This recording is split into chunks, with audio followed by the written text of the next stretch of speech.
Welcome back, everybody, to live coverage of round 5 of the Club 100 Sprint Championships for 2020. We're here at Bayford Meadows, and it's lightweights time, isn't it, Howard, for our light classes who we haven't seen so far today. We've got the heavyweights done, they're out the way, but it was a good morning, wasn't it, from our heavies and our super heavies? It was a brilliant morning, yeah, really good racing to get us going, to see us return to live streaming Club 100 Sprint action to you in 2020, which it's been an absolute joy to do so far. No reason to suspect that'll be any different. My lockdown mop is standing on end at some points today with the excitement that we're seeing out there. So, no, it's really good here at Bayford Meadow for round 5 of your 2020 Club 100 Sprints Championship. We haven't been able to give you, we've been reviewing it on our humble little podcast. If you want to check that out, all the rounds so far.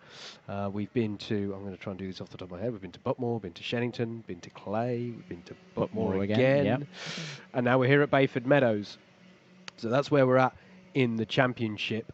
And there's so much Club 100 action to cram into the latter part of this year, mate. And but yeah, the heavyweights got us off to a really lightning start this morning. Fascinating racing throughout the heat and indeed into the trophy finals, not least with the really dramatic A final that we saw. Fantastic battle at the front of that.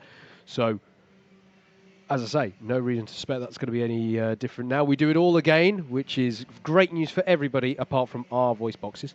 We're fine. But you can save us a little bit of voice by interacting with us. And actually, that doesn't work at all because we then shout it out. So I don't know where I was going with that. But anyway, do interact with us. We are going out live on Facebook across a plethora of pages on there. And if you leave a comment on the Club 100 page instance of that stream, we will get that beamed straight to us here in the box. But also YouTube comments. To those of you watching on YouTube, hello to all of you. We'll see those. And on Twitter, today we're trialing a bit of a new hashtag for this. Hashtag Club 100 Live to get through to us here in the box. Or if you're just talking generally about the day, we are keeping tabs on all of that. So plenty of ways for you to all interact as you're enjoying Club 100 action once more being streamed live to you, courtesy of Alpha Live with commentary from Double Dash Motorsport Media. Absolutely.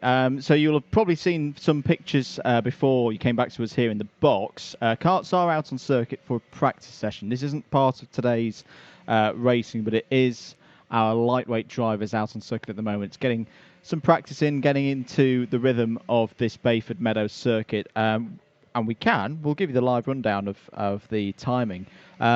Interesting setup this for the test session because we've got a bit of a local wizard at the top of the leaderboard at the moment. Joseph Hunt is currently quickest.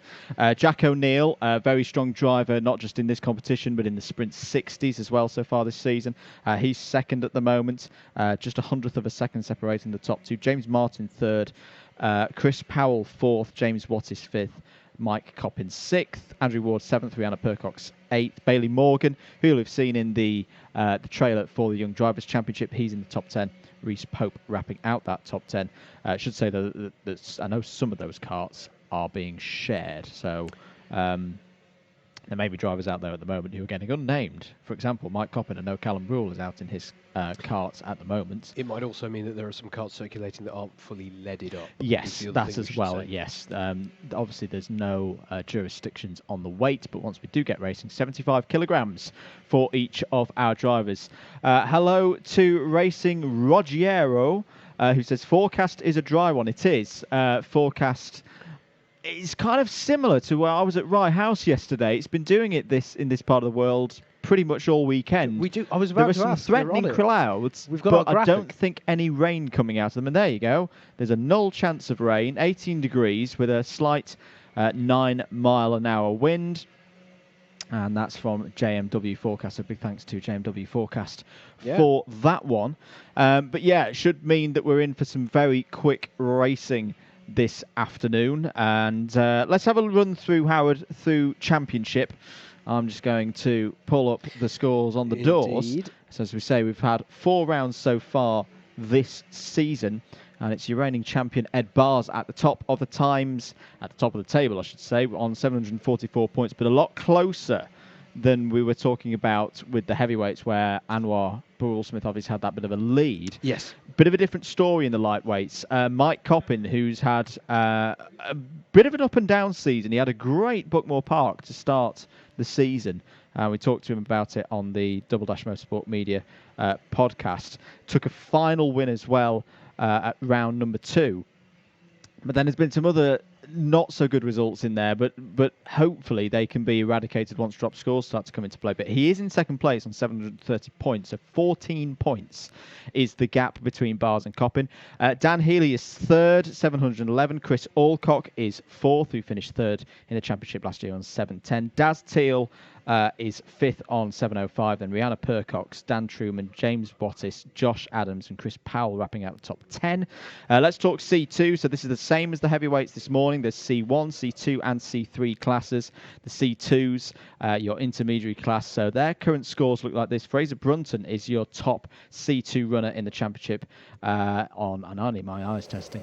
For 628 points. Ashley White is second on 624. Hussein Rashid 615. So that again is a very close battle. We saw this in C2 last season as well. And let's talk C3. At the moment, Niall Tui is your leader in C3. He's been having a cracking season. He's 25th in points overall, regularly in B finals, in 480 points. But he's got drivers behind him that are running him close. Greg Smith, in particular, 474, who had a fantastic time last time out at Bookmore Park, and Raminas Sirkauskas as well on 464 points. So all to play for at this midpoint of the season for the lightweights. And I believe, well, I don't believe, I can see it out there because there's no karts running around anymore. Practice session is done. Joseph Hunt was your quickest driver with a 53.981. We've not had confirmed whether that is with lead or not. Jack O'Neill second, James Martin third. Right. Shall we, just so it's out the way and done, shall we have a look at the grid? We'll get ready with a short little break for race number 1, heat number 1 of 12.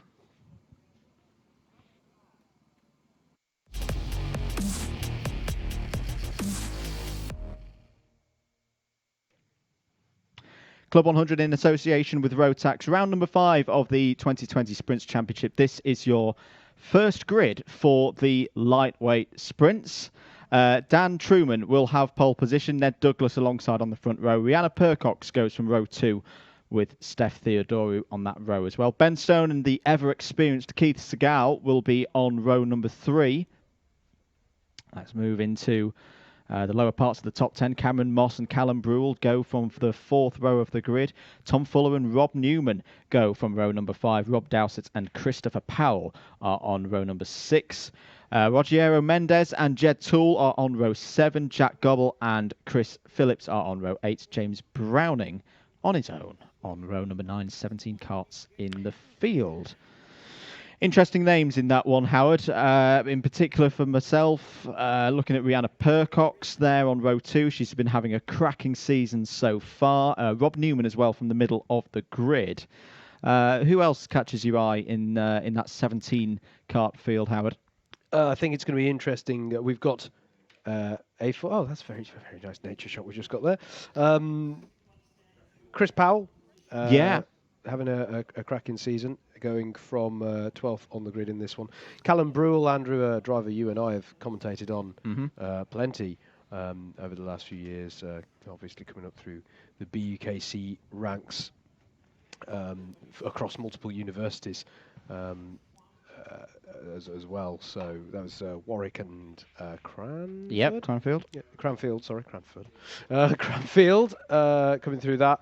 So experienced driver there, going to be interesting to see how he does. I just think generally, mate, if I can pick up on what you were saying about the championship before we rolled the stinger into this one, it was really interesting to have. If you haven't heard the interview that we did with Mike Coppin in our podcast. It was a really interesting one. Ed Bars, of course, leading the championship coming into today, is the reigning champion in lightweight sprints in Club 100 from 2019. And it was a really interesting discussion with Mike about how he's going about his racing this year and the improvements that he's making in order to take that fight to Ed and really challenge him for this championship. and the work that he's having to do. You know, he is working on his physical fit. Even though we talk about, one of the big things that we talk about with Club 100 is there's somebody for everybody to race, and it is true. But the dedication of people, you know, it's still taken really seriously to fight at the sharp end of this. We should mention as well, of course, our pole sitter, Dan Truman, currently 7th in points, has had wins in heats so far this year.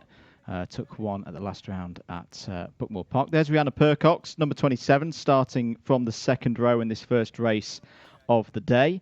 Hello to Alistair Irvin as well. Great job as always, guys. Thank you very much, Alistair. If you could hurl, in brackets, polite abuse at Callum Brule, that would be much appreciated. I'm sure we could sort that out, Alistair, for you. I've got a bit of a story to tell about Callum's experience at PFI a few weeks ago. Right. Let's get this one out of the way. We was in a race that was also involving Rihanna and our very own Andrew Ward at the time. Had a little bit of an incident, though, on hairpin 1. And at the time, watching it from outside, it looked like he just got stuck on a curb. He'd got, there he is, the yellow helmet. He had got stuck on a curb. Well, he got stuck on something. He'd managed to get stuck on his own foot. He tried to roll the cart back using his feet, which is something I've generally never done. No. And managed to roll the cart onto his own ankle. And that's why he just sat there for a very, very long time and lost a lot of positions. So don't try and roll the cart back, everybody, if you're trying to recover it. With just your feet. Just hop out, turn it round at the front and pop it back down. Like there you go, Alistair. Polite abuse of Mr. Brule straight away. We don't see too much... we don't see too much... oh, Carson's back. He is. It's the top half of him we get to yes. see now. Which, if you weren't watching Heavyweights, has zero context at all. And I'm not sure I'm going to give it to you, folks. I think you're just going to have to watch it back. You're just going to have to go and watch back the Heavyweights coverage for that. So... Here they are then, just warming up the carts, checking that everything is ship-shape and Bristol fashion to take us racing. They're not going to get these warm-up laps for every single one of these races, though. We've got 12 heats. Everyone has random grids allocated to them. Sorry, let's say that in a different order. There are 12 heats. Each driver competes in 3 of those heats. And they have random grids so that across all 3 of their heats, they have equal average grid position. That's how that's all worked out. Front, middle and back. Front, middle and back. And you can think of these 12 heats as being further broken down into rotations. So for the first rotation of heats, i.e. the first 4 heats, by the end of those first 4 heats, all of these drivers will have competed in at least 1 heat. So prior to that, they get to have it's only 4 or 5 laps warm-up ahead of going into rolling up, just to get themselves bedded in. There was a test session that a lot of the drivers in the field took part in before we went live with this lightweight coverage, but some drivers didn't do that test session. So this is the sort of get everyone bedded in, make sure everybody is ready to race, hasn't got any issues prior to going into rolling up laps. So for the first 4 heats, that's how it'll work. For all of the heats after that, we will go straight into racing. And I should say that as well, folks. With the heavyweights this morning, this is quite a tight scheduled program that we have with Club 100 today. It's fantastic. It means we get treated to a lot of racing, but it does mean we might have to be rather sharp with our grids, and it might mean we don't get to put grid graphics up for all of the races. We might just have to gabble through them quite quickly verbally. But we will call out all of the names, of course, as the racing goes on. Alistair Irvin has been back in touch saying non-polite abuse of Mr. Callum Brule is also allowed, to which producer James behind us has replied back saying, now we're talking. I'd just like to make very clear, Double Dash Motorsport Media does not condone the non-polite abuse of any driver in the Club 100 field. Keep it clean, chat. Keep it clean. But the practice going on. There's Chris Powell, number 39. Very intrigued to see how Chris does today. He's had some really strong form the last few weeks, particularly in the Sprint 60 Championship we've noted. So this is a circuit that he's been to before. He's been a regular in Club 100 for a good few years. Mm-hmm. We talked earlier about how experienced around this circuit, it being such a technical and tricky circuit to get into a rhythm around. I'm keen to see how he gets on today. I think it could be a good run for him. There is the pace carts, showing that we will be picking up the leader very soon. Now I get why Racing Ruggiero was so happy about it being dry. He's out there. He's out there right now. That makes more sense. Well, that was 10 minutes ago that he I was going to say, I just looked at it on screen and went, how's he messaged that? And that was 10 minutes back. He's now out there in a kart, in kart number 101. That's ominous. Starting in kart 101 from 13th position there for anyone who's superstitious out there. So Dan Truman on pole position, Ned Douglas alongside on the front row. Rihanna Percox, Steph Theodoro, row 2. We're going round again, I think we are. There's some more action there of the all-weather Club 100 shorts. I am going to talk to JB about getting them on a shop. Yeah. And I'm still going to be taking commission on that idea. Right. I think it's an avenue that Club 100 need to, expand with. We'll talk to Muttley as well. I'm sure you can sort something out. Yeah, I'm sure. Just so. I was reading through a grid, wasn't I? Yeah, Ben Stone and Keith Segal are on row 3. Cameron Moss and Callum Brule are on row 4. Tom Fuller and Rob Newman, you see him there in the orange helmet, row 5. Rob Dowsett, Chris Powell, row 6. Ruggiero Mendez and Jed Toole on row 7. Jack Gobble, Chris Phipps and James Browning form up the field. Here we go then. It's lightweights time here at Bayford Meadows for round 5 of the 2020 Club 100 Sprint Championships. Very even start. Away we go then. Dan Truman will lead them into turn 1. Rihanna Percox already looking for second place on the inside there and will take it away from Ned Douglas. Douglas trying to fight back though there in the number 19 into the first big braking zone. They've all got through, only 17 of them, slightly smaller fields here in the lightweights, but it's more or less a clean start, Howard, from our lightweights. Yeah, remarkably clean start actually. I was quite happy to see that. Yes, there's been a bit of bumping and barging, but generally speaking, we saw a little bit of that this morning in the heavyweights, so I'm not too concerned, although we've got a few contact warnings there for Ned Douglas, who started second on the grid and so far has been able to stay in third place as Rob Newman's trying to hang a move around the outside of turn 8 and manages to hold position there. But that's out wide on the grass there for the 61 of Rob Dowsett, so he's straight to the back. Nasty moment for him there, and that's something coming off. Oh, it was some stone. Yeah, stone coming out the back of the kart as they come around to finish the first lap of racing for the heats. 12 of them to come, Andrew, for today's running in lightweight. Truman from Percox, here they are, first and second. We say Percox has been having a strong season on her return to sprints action in Club 100, has raced with Birmingham University for a couple of years in the BUKC. Down the inside, takes the lead. Decisive move there by Percox. Truman will try to fight back, but Percox is going to have the inside line for the next corner. He'll get the switch back. He might have a bit of overspeed, but it's going to be one thing to have that overspeed and another thing to capitalise on it into turn 8. He's looking for the gap, though, and it's... he's still got the gap. He's still got the gap.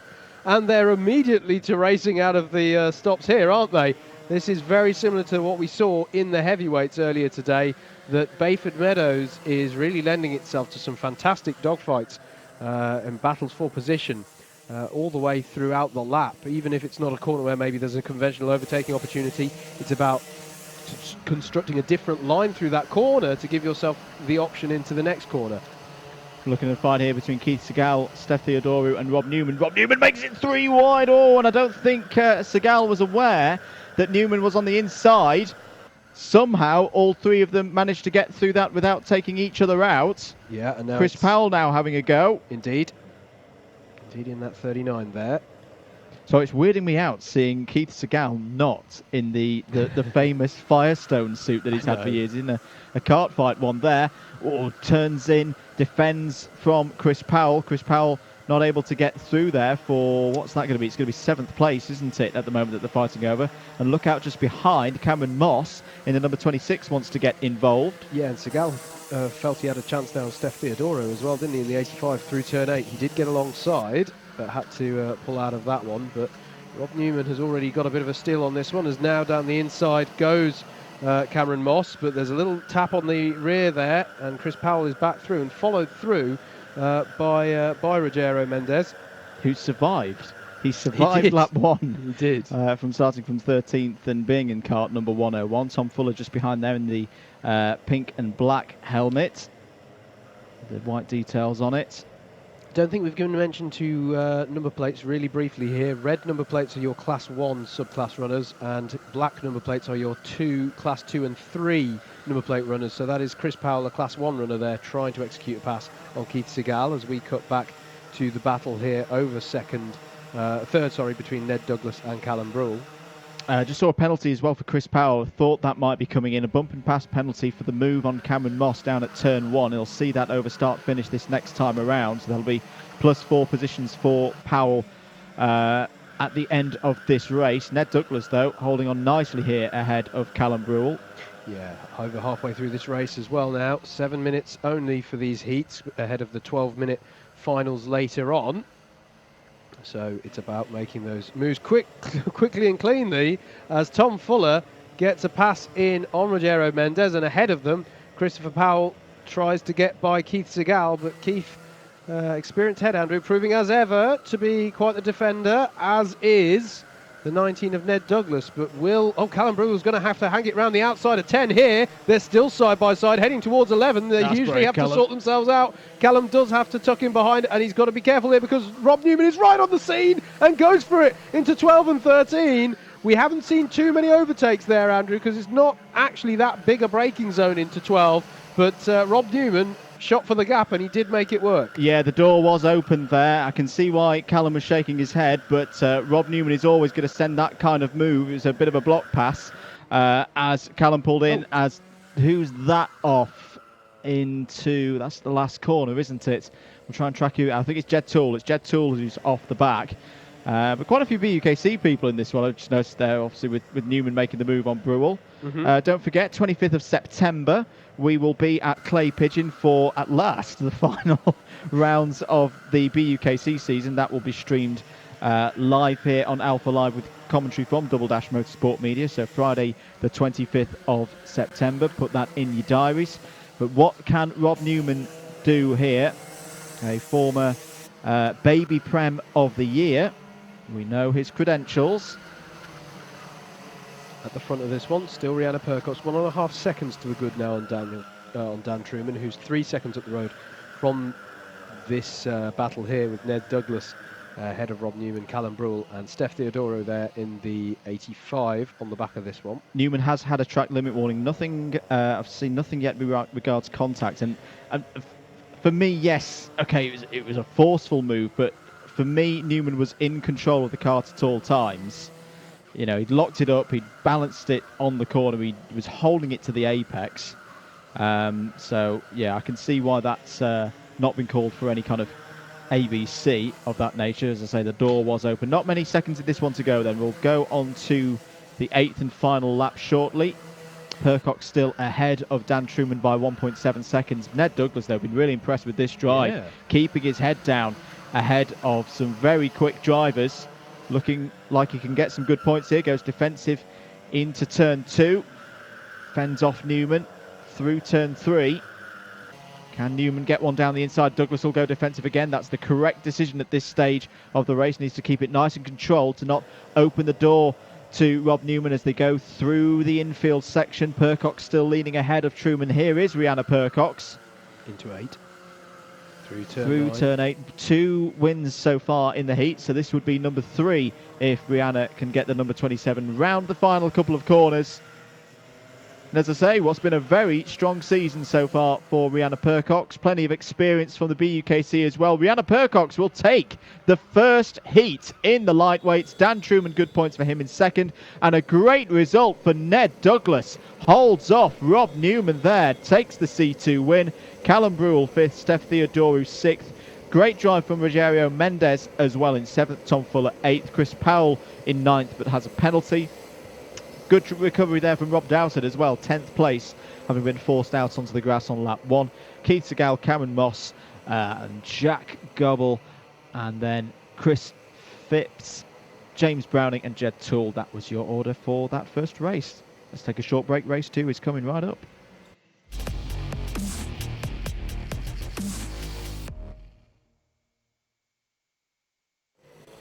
Let's get going for heat number 2 then in the lightweights. Howard, give us a grid, mate.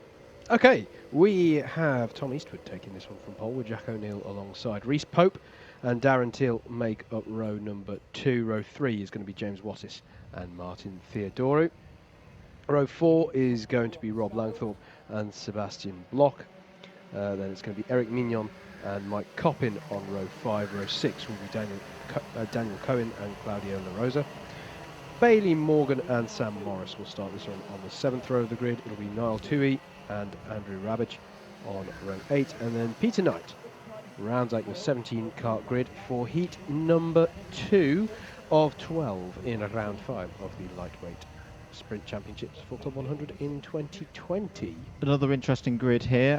To mention our C3s towards the back of the grid, keep an eye out for Peter Knight. He's been running well in the Young Drivers Championship so far this season.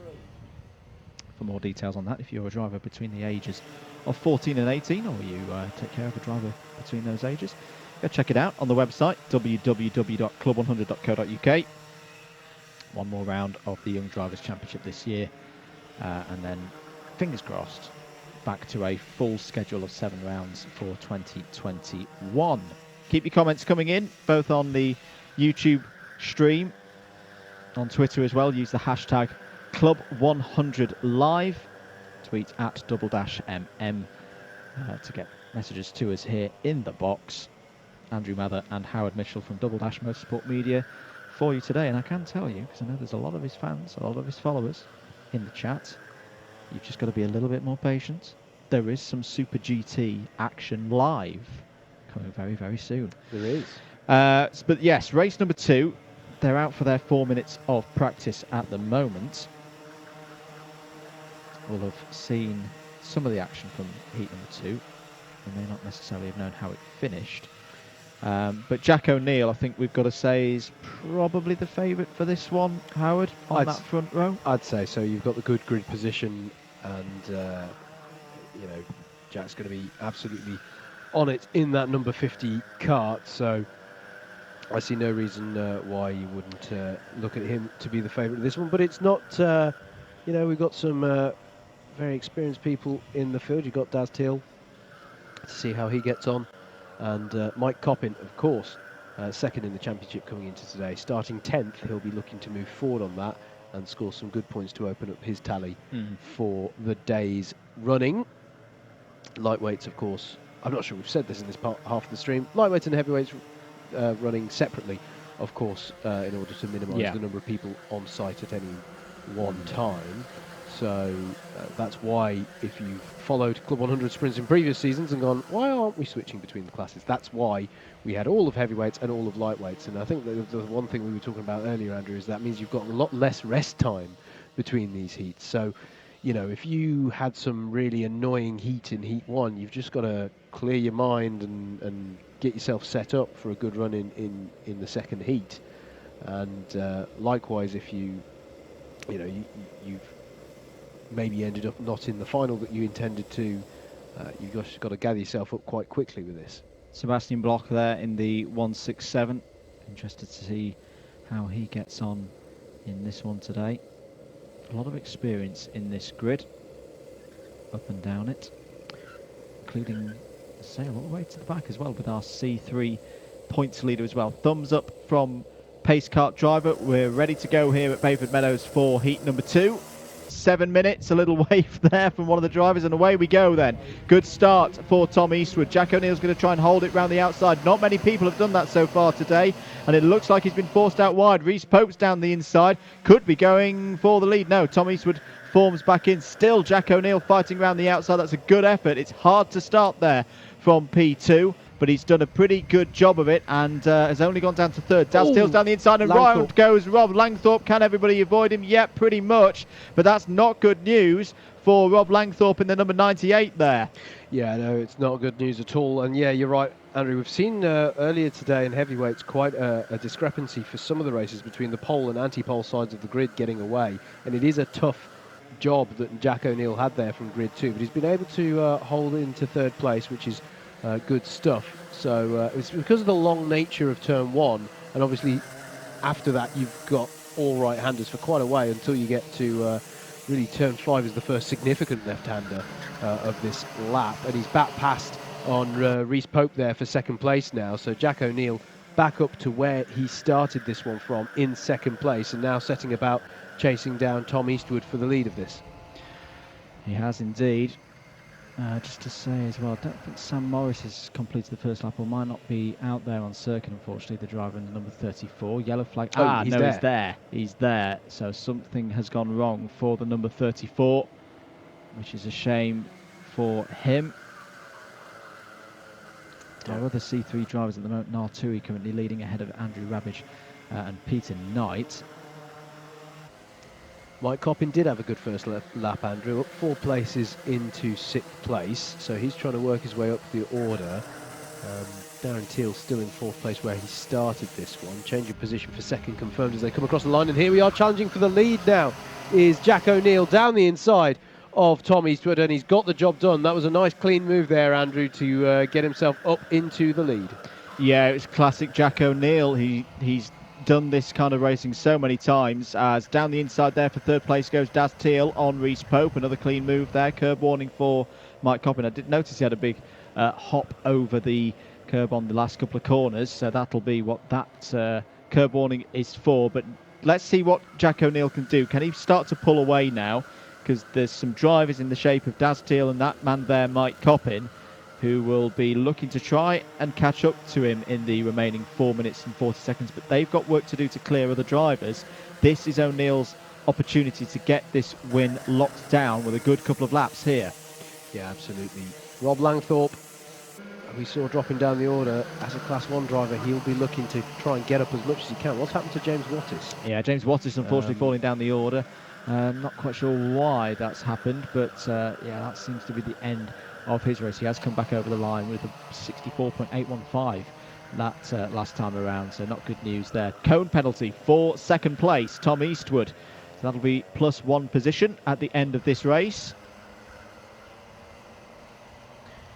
Difficult for the drivers to know to whom that penalty... Well, the driver who has that number, Tom Eastwood, will know that as he crosses the line and sees that on the board. But if his fellow competitors around him won't necessarily clock and go, oh, OK, Tom, the driver in front of me, has a penalty.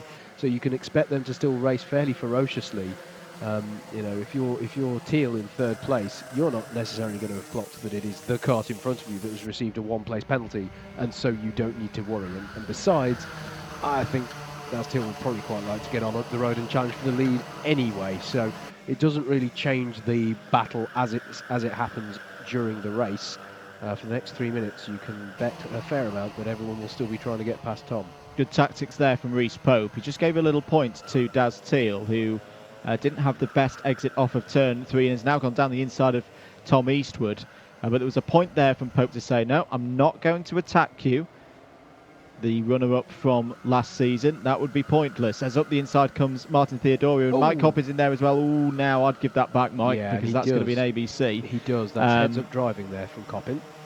But yeah, from Pope there, that was him reading the situation and going, Daz Teal's probably got the pace to push through. If I lunge down the inside of him, I'm just going to cost myself time. Yep. Stick behind, try and make that progress through the field. And as you see there, he's now up to 3rd place. It's very, very heads-up driving there from a youngster in Reese Pope. Very impressive to see. Yep, this is Mike Coppin challenging Martin Theodoru over 4th place. He's got to be careful, though, because he's got Sebastian Bloch there in the number 167 right on his tail. And he won't need a second opportunity as Coppin goes down the inside now of Theodoru. Makes that move stick. Nice move that time. That was a lot cleaner than the one that he had to relinquish about a lap before they got to a lap ago at this point around the lap, actually.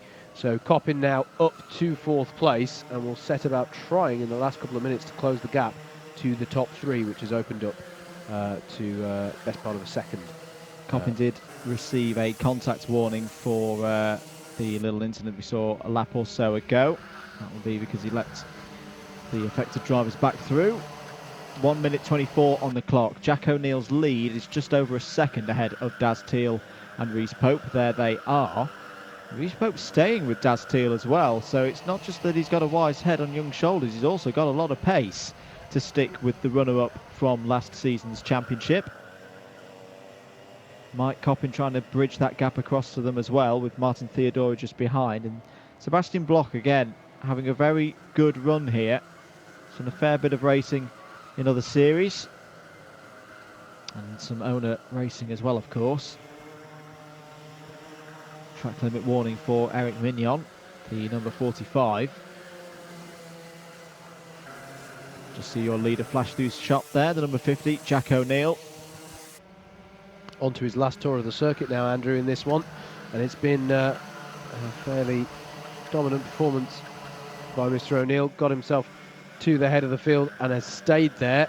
Daz Till keeping him honest, but the gap held last time around. It barely changed at all. So, pending any disasters in the latter half of this lap, this is on for Jack to take the win. If you're wondering championship points, this has been a very good performance from Jack O'Neill. Where is he in the points? He's only been to one round so far this season, which was at Clay Pigeon. Took 2 heat wins that day. Didn't have such a good final, finished in 10th. But this is going to be race victory number 3 in the sprints this season for Jack O'Neill. A championship contender in sprint 60. We know his pace, very experienced, the Titan Motorsport driver. Around the final corner, Jack O'Neill looks behind. There's nobody there, mate. That's a fantastic win ahead of Daz Till and Rhys Pope in 3rd. Mike Coppin in 4th. Martin Theodorou 5th. Sebastian Bloch in 6th. Tom Eastwood finishes 7th. Bailey Morgan, good race from Bailey there, in 8th. Eric Mignon 9th. Dan Coe in 10th. And Peter Knight, we said watch out for Peter Knight. He's got the win in C3, 11th. 12th for Andrew Ravage. Then it was Rob Langthorpe, Claudio de la Rosa, Niall Toohey, James Wattis and Sam Morris. Those were your runners in heat number 2. Let's take a short break. Next up is heat number 3.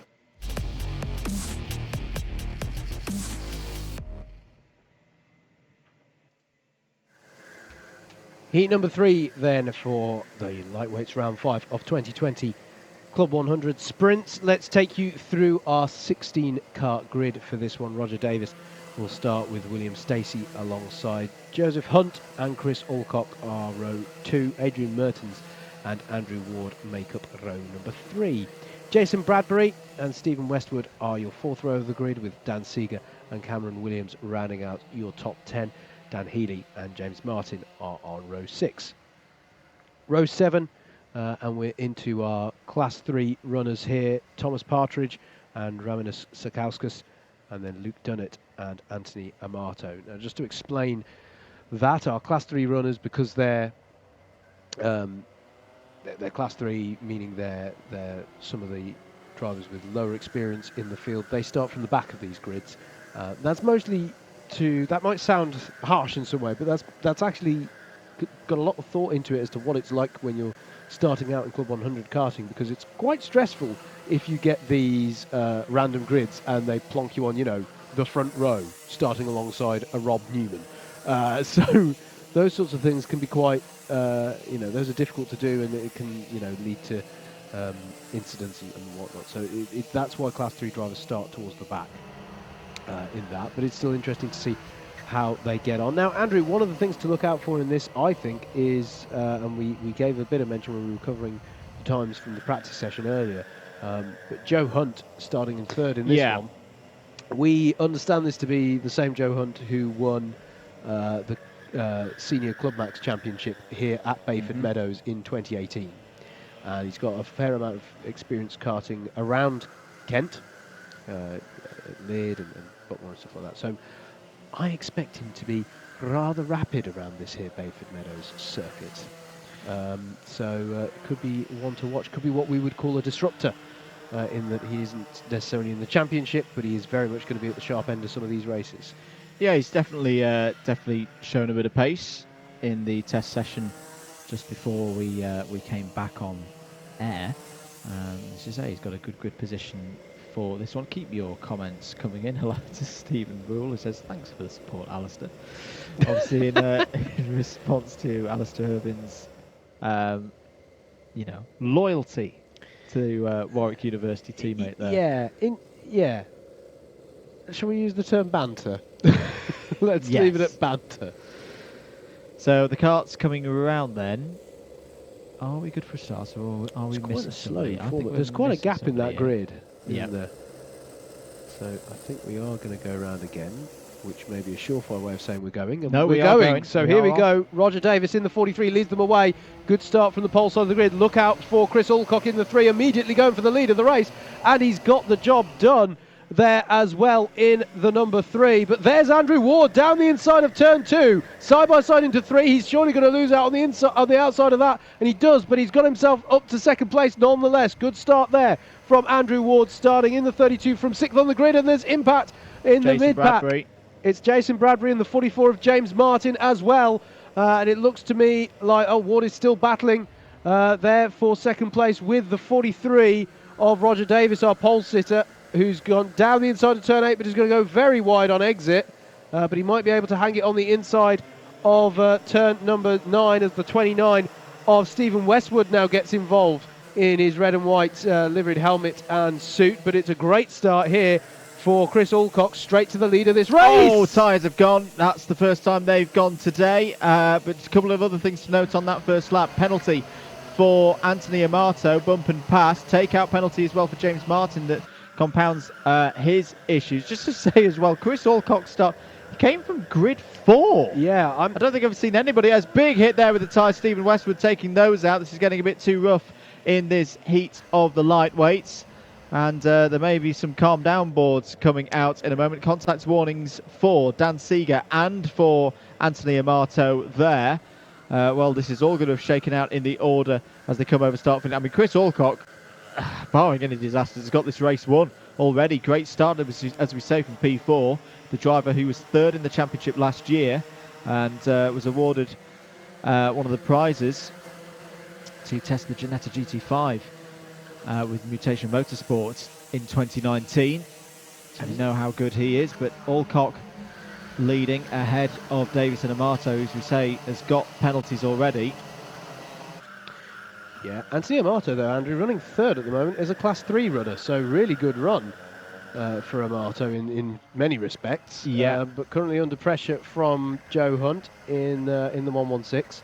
I didn't quite catch what happened at the chicane at the last lap, though, mate. I saw the end of it. I didn't see the start. Was it just everyone going Noah's Ark? Yeah, it was about 3 carts all trying to fit onto a line where there's only 1 cart through works. Cone penalty given for Andrew Ward. That will be for clattering with those tyres, I would have thought, on the exit of that chicane. Anthony Amato needs to be careful here. That's a little bit too much contact for my liking, and loses out there to local expert Joseph Hunt, and Healy's got through, Dan Healy as well.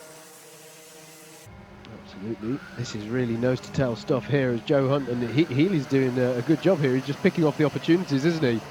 Following Joe Hunt through, he's now side by side with the 43 of Davis, and he's going to go down the inside. You have to be quite decisive doing that move, but he's got that job done. With Dan Healy, a very experienced driver now, has been doing Club 100 for 5 or 6 seasons. He's proven himself many times to be one of the top drivers. That was a beautiful move by Adrian Mertens there in the blue helmet. Has been forced wide now. Again, 168 needs to be very careful here. I think someone may be pulling him aside. Yeah, there's another penalty for Anthony Amato. That's 2 penalties in this one. That is not the likes of driving. That's not the driving standards we like to see here in Club 100. Stephen Westwood trying to fight back there in the number 29. We just caught a sight of Ramias Zerkauskas, the number 28, sorry. He's having a very good season so far here in Club 100. Amato down the inside of Ward. That's over 6th place. That was a bit more like it in terms of a pass. That was nothing untoward there. As out wide there goes Mertens, and that's allowing Westwood to have a look at him. As and Seeger going down the inside of Roger Davis. That's the fight over 4th position. Yeah. And it really, this rough and ready race has, I mean, it's allowed the top 3 to get away. They are just gone now as Seeger's down the inside of Davis, and Amato's in there as well. Ward looking around the outside. They can have a nice, relatively chilled run to the finish now with 3 minutes to go. Drivers off all over the place. Amato running over on the grass. That's a big one. Ward there. Yeah, it's a bit of a side swipe there from Amato as he cut back across there. The number 59 is on the scene. So Jason Bradbury, that's how chaotic this race has been. Jason Bradbury got taken out on turn 4 of lap number 1. Healy now ahead of Hunt, Andrew. So change here for 2nd place.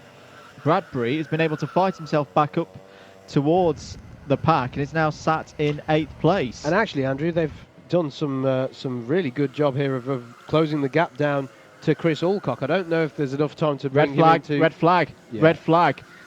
And now this is either because of an incident or because this race has been too rough.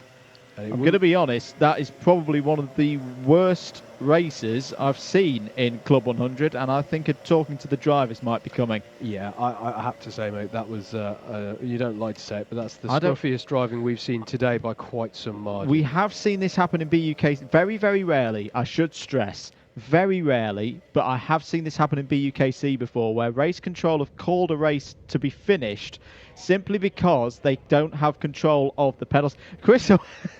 Now, I was going to comment, Chris Alcock wasn't like he's an engine there. His pace wasn't that good. He was only in the 54.8s, but because of the chaos behind, nobody was catching him.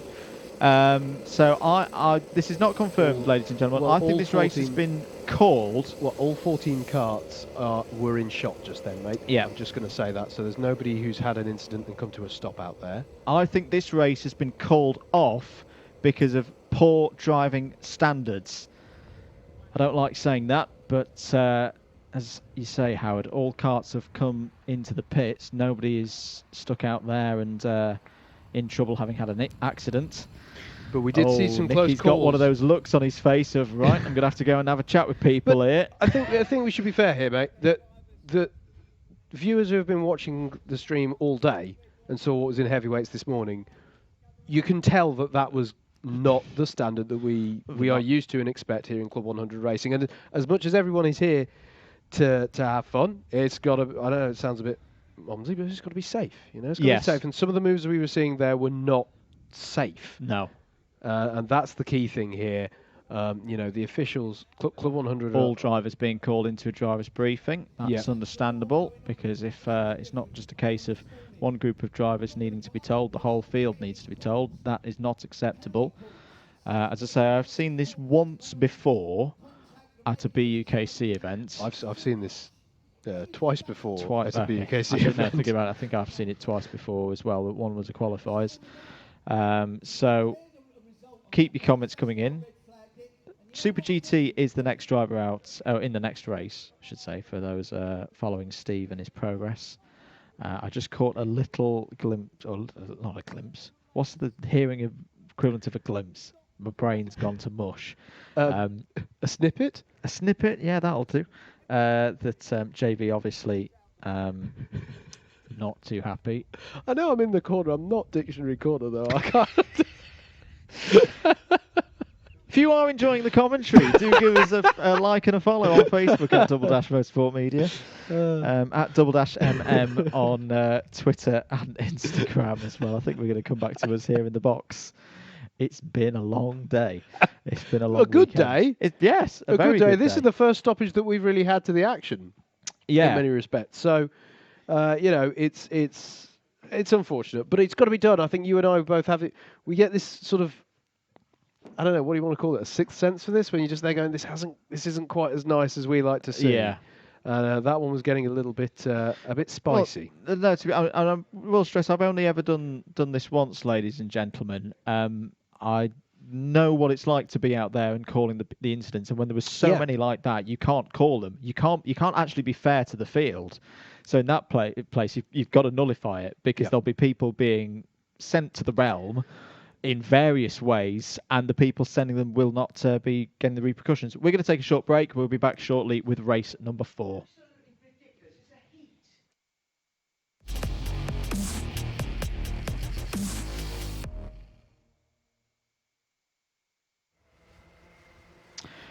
Right. All calm. It is all calm. Let's have a look at the grid for heat number 4. Justin Buck starts on pole position. Mikey Nichols alongside him on the front row. Fraser Brunton and Hussein Rashid on row 2. Interesting battle that in C2. Here he is, ladies and gentlemen. Mr. Super GT, Steve Brown, starts on row 3 alongside reigning champ Ed Bars. Row 4, Eamon Salir and Oscar Lancaster looking for good work, good results in this one. Ashley White and Mike Collier are on row 5. Dan Brewer and Chris Woodger. A slick back Chris Woodger. He's had a really, he's had a start of lockdown cut, but obviously not a start of lockdown. I think he's done it for sheer speed. What a shame he's wearing a helmet. Yeah, and Toby Case and Greg Smith on row 7 and Tommy Welsh on row 8. It looked good. Okay. It looked good. Chris, if you're watching this back. Good. And I like what you've done there. I haven't seen it yet, Chris. I can't comment. Oh, you won't see it now because he's got a race helmet on. Well, as I say. Yeah, anyway. So, out on track they are doing their warm-up. And, yes, returning back to normal service here after the drivers of the last race. I've had a little bit of a bonus briefing there. But, yes, there is Mr. Steve Brown. For all of those Super GT fans who've been saying, where's Super GT? This is probably the longest we've made you wait, because this is the last heat of the rotation of the last class to be running today. So, you've all been very patient. But, Andrew, I want to give some mention to some of the other drivers in this this one to be watching, not least our championship leader, Mr. Ed Bars, who starts this one from 6th on the grid, and our reigning champion, lest we fail to mention that one. So he's certainly going to be one to watch. Actually looking out there for, we've got Dan Brewer, of course, in this one, Chris Woodger. We've got some experienced drivers going in this one, so it's not, I don't want to upset any of the fan base out there, but this is not a done deal by any stretch of the imagination. Well, hello to Cash Racer, who says Super GT P5. Yes, he's starting one place ahead of where he normally finishes. So there we go. Hello, viewers, and all of that. Yes. As I say, keep your comments coming in. You can tweet us as well at @MM and use the hashtag Club100 Live. Absolutely. And thank you very much for joining us in this first streamed Club 100 sprint action of 2020. My goodness, have we been wanting to do this? It's been a long wait. A really long wait. And, you know, we last had streamed Club 100 action like this for the British Universities Karting Championship near the start of this calendar year. And as Andrew mentioned a few moments ago, the 25th of September, we will be streaming the final round of this year's championship in the longest ever BUKC season there has ever been. And probably ever will there be. will ever be. Yeah, it would take some doing and some severe disruption of university exams to ever do this again. So be sure to join us for that one. We will be talking about it in the upcoming episodes of the DDMM podcast, and that's the thing with it, with the weirdness of 2020. It won't be that long before we're talking about the next season of the BUKC. Indeed, the news about that upcoming season came out a couple of weeks back, and we did give a quick mention to it on the previous episode of the podcast. There's a very unusual or different approach to the upcoming 10-round season next season. No qualifiers as such. Promotion and relegation that's going to be decided at Clay Pigeon in a few weeks' time. And drivers who competed this season will be able to compete in the next one, indeed, even if they've graduated. That's all for later in the autumn, though. This is the 4th heat of 12, as we're going to go round again. I thought we were good for a start then, but there you see Steve Brown, aka Super GT, starting P5 on the grid in the number 63. Going to be interesting to see, as I say. Dan Brew and Chris Woodger are effectively, quote-unquote, at the back, and I mean that as in they start as far back as they can in this, given that the Class 3 runners will start this one. Our novice runners will start. I think we've got Matt Collier out there. No. Although, do we? Oh, there he is. There he is. Good pickup. Come on, Matt. Good pickup cameras. We've got a race to run. Keen to see a good result here from Fraser Brunton, if he can hold this this good grid position. One of our front runners in the C2 Championship, of course. Young driver as well. But here we go then. 7 minutes, as normal, for this 4th heat. This is the last set of drivers to have their first heat of the day. Eyes on the lights, away we go then. Good start from Justin Buck there in the 165, but leaves the door open. Fraser Brunton through into 2nd place. And Steve Brown into 3rd as well. So Super GT with a decent start there, capitalised on the fact that he was on the pole side of the grid as they all run their way through turn number 3 for the first time. And there's a look there for the lead, I think it was, going into the hairpin there. It's still the 87 Fraser Brunton is to the front. Not the greatest of starts for Ed Bars. He looked in a bit of trouble in the mid-pack there. Yeah, you see him all the way back there in the green and black suit. Battling with Eamon Salih. Yeah. And he's got the position there. Dan Brewer involved as well in the 142, moving up to C1, last year's C2 champion. Coming round to finish lap number 1 then. In the lead is the number 87 of Fraser Brunton,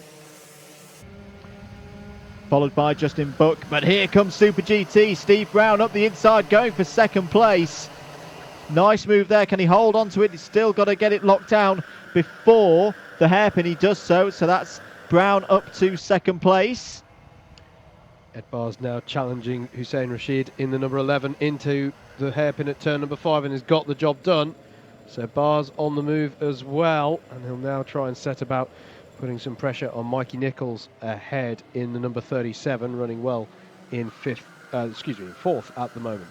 Problems for Chris Woodger. He's had a slow lap last time around and is down in 15th position, unfortunately, the C1 driver. So let's see how far he can get back up the order, but it's not going to be the best of results for the number 36. On to start finish, here we go. End of lap 2 is Steve Brown sizing Fraser Brunton up for a move into turn 1. He did it last time around to Buck. No, he just sits there, nice and patient. Still plenty of time to get this move done. 5 minutes of this race to go. Contact warning for the number 72, which is Matt Collier. Justin Buck throws one down the inside, and that was beautifully positioned by both drivers to make sure that that wasn't going to be contact. Brunton having to defend off of turn number 4. It's a great race, this, in the early stages of heat number 4. Yeah, and the one thing that we're seeing quite commonly here is drivers thinking about making a move, realising the move isn't on, and then going to the outside to set themselves up for the switchback. Ed Bars is on the charge. He's got it together. He's now up to P4. Hussein Rashid is following through there in P5. So Mikey Nichols being shuffled down as Justin Buck goes for another move down the inside of Steve Brown. Not able to do it that time. Brown just held the speed round the outside. On to start finish again. This is a 4-way scrap then for the lead of the race. Brunton, Brown, Buck and Bars, as down the inside goes Steve Brown, and Ed Bars on the move as well. Brunton trying to fight back on Steve Brown. May have a lane on the inside, does have a lane on the inside, and here comes Ed Bars. Oh my goodness, what a move that is by Ed Bars. And Justin Buck's fighting through. This is a great scrap. All clean racing. Hussein Rashid's on the scene now as well, trying to fight through, but that was an enormous send from Ed Bars to initially take the lead, but then slip back into second. Steve Brown and Ed Bars now side by side, and Hussein Rashid's getting involved. Slight contact between him and Brown for P3. This is fantastic racing in Club 100 here at Bayford Meadows, and Brown goes down the inside of Bars into the long left-hander. Buck has got a bit of a lead now. They've got to get themselves organised to pull him back in, Howard. Great opportunism from Justin Buck, though. It was a full send there from Ed Bars.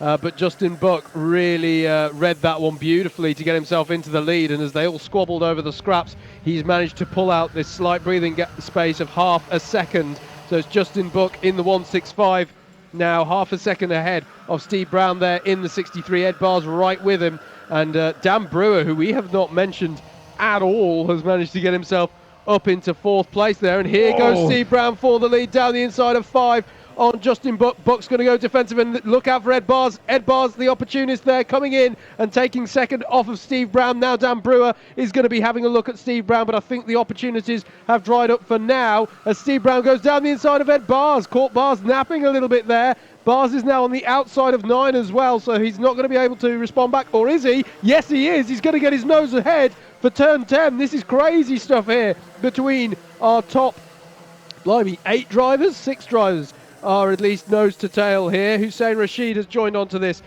Fraser Brunton is still there in 6th. Mikey Nichols and Oscar Lancaster form this fantastic pack of 8 at the front of this one. Justin Buck, though, Andrew, doing a fantastic job having gained the lead through the brilliant opportunistic move, as down the inside of Hussein Rashid goes Fraser Brunton and manages to make it stick. Nice move there. And there, late move to the inside for Ed Bars on Justin Buck, and I think allows Buck to have that one back because he knew there was contact. But Steve Brown is just going to go for it. He's going to catch them all napping, and look out for Dan Brewer as well, trying to go around the outside of 7. This is great. It's a send-off out there. You send it, I send it, everybody sends it. Here comes Dan Brewer down the inside for one and takes P2 away from Justin Buck. This is fantastic racing considering, that's going to get a little bit interesting. 3 wide. Hussein Rashid went for it up the inside of Fraser Brunton. On the scene now is Mikey Nichols as well in the number 37. Very, very tight racing here. The tyres. I'm feeling for the tyres. They must be in fear every time the drivers come through. Mikey Nichols down the inside of Hussein Rashid. Now a little bit of contact. Hussein Rashid just about holds on to it with 1 minute and 20 seconds of this heat to go. Chris Wood is potentially going to come back into this because he's got through the traffic. He's up into P10. If they keep scrapping, he will catch them in the latter stages of this race. Contact warning for the 142, Dan Brewer. But as we come round to start lap number 7 in a few moments' time. No, hang on, we've gone completely off the circuit. We're still about halfway around laps. We are on lap 7, apologies. So Steve Brown leads from Dan Brewer. There is Justin Buck, who's got Ed Bars directly behind him.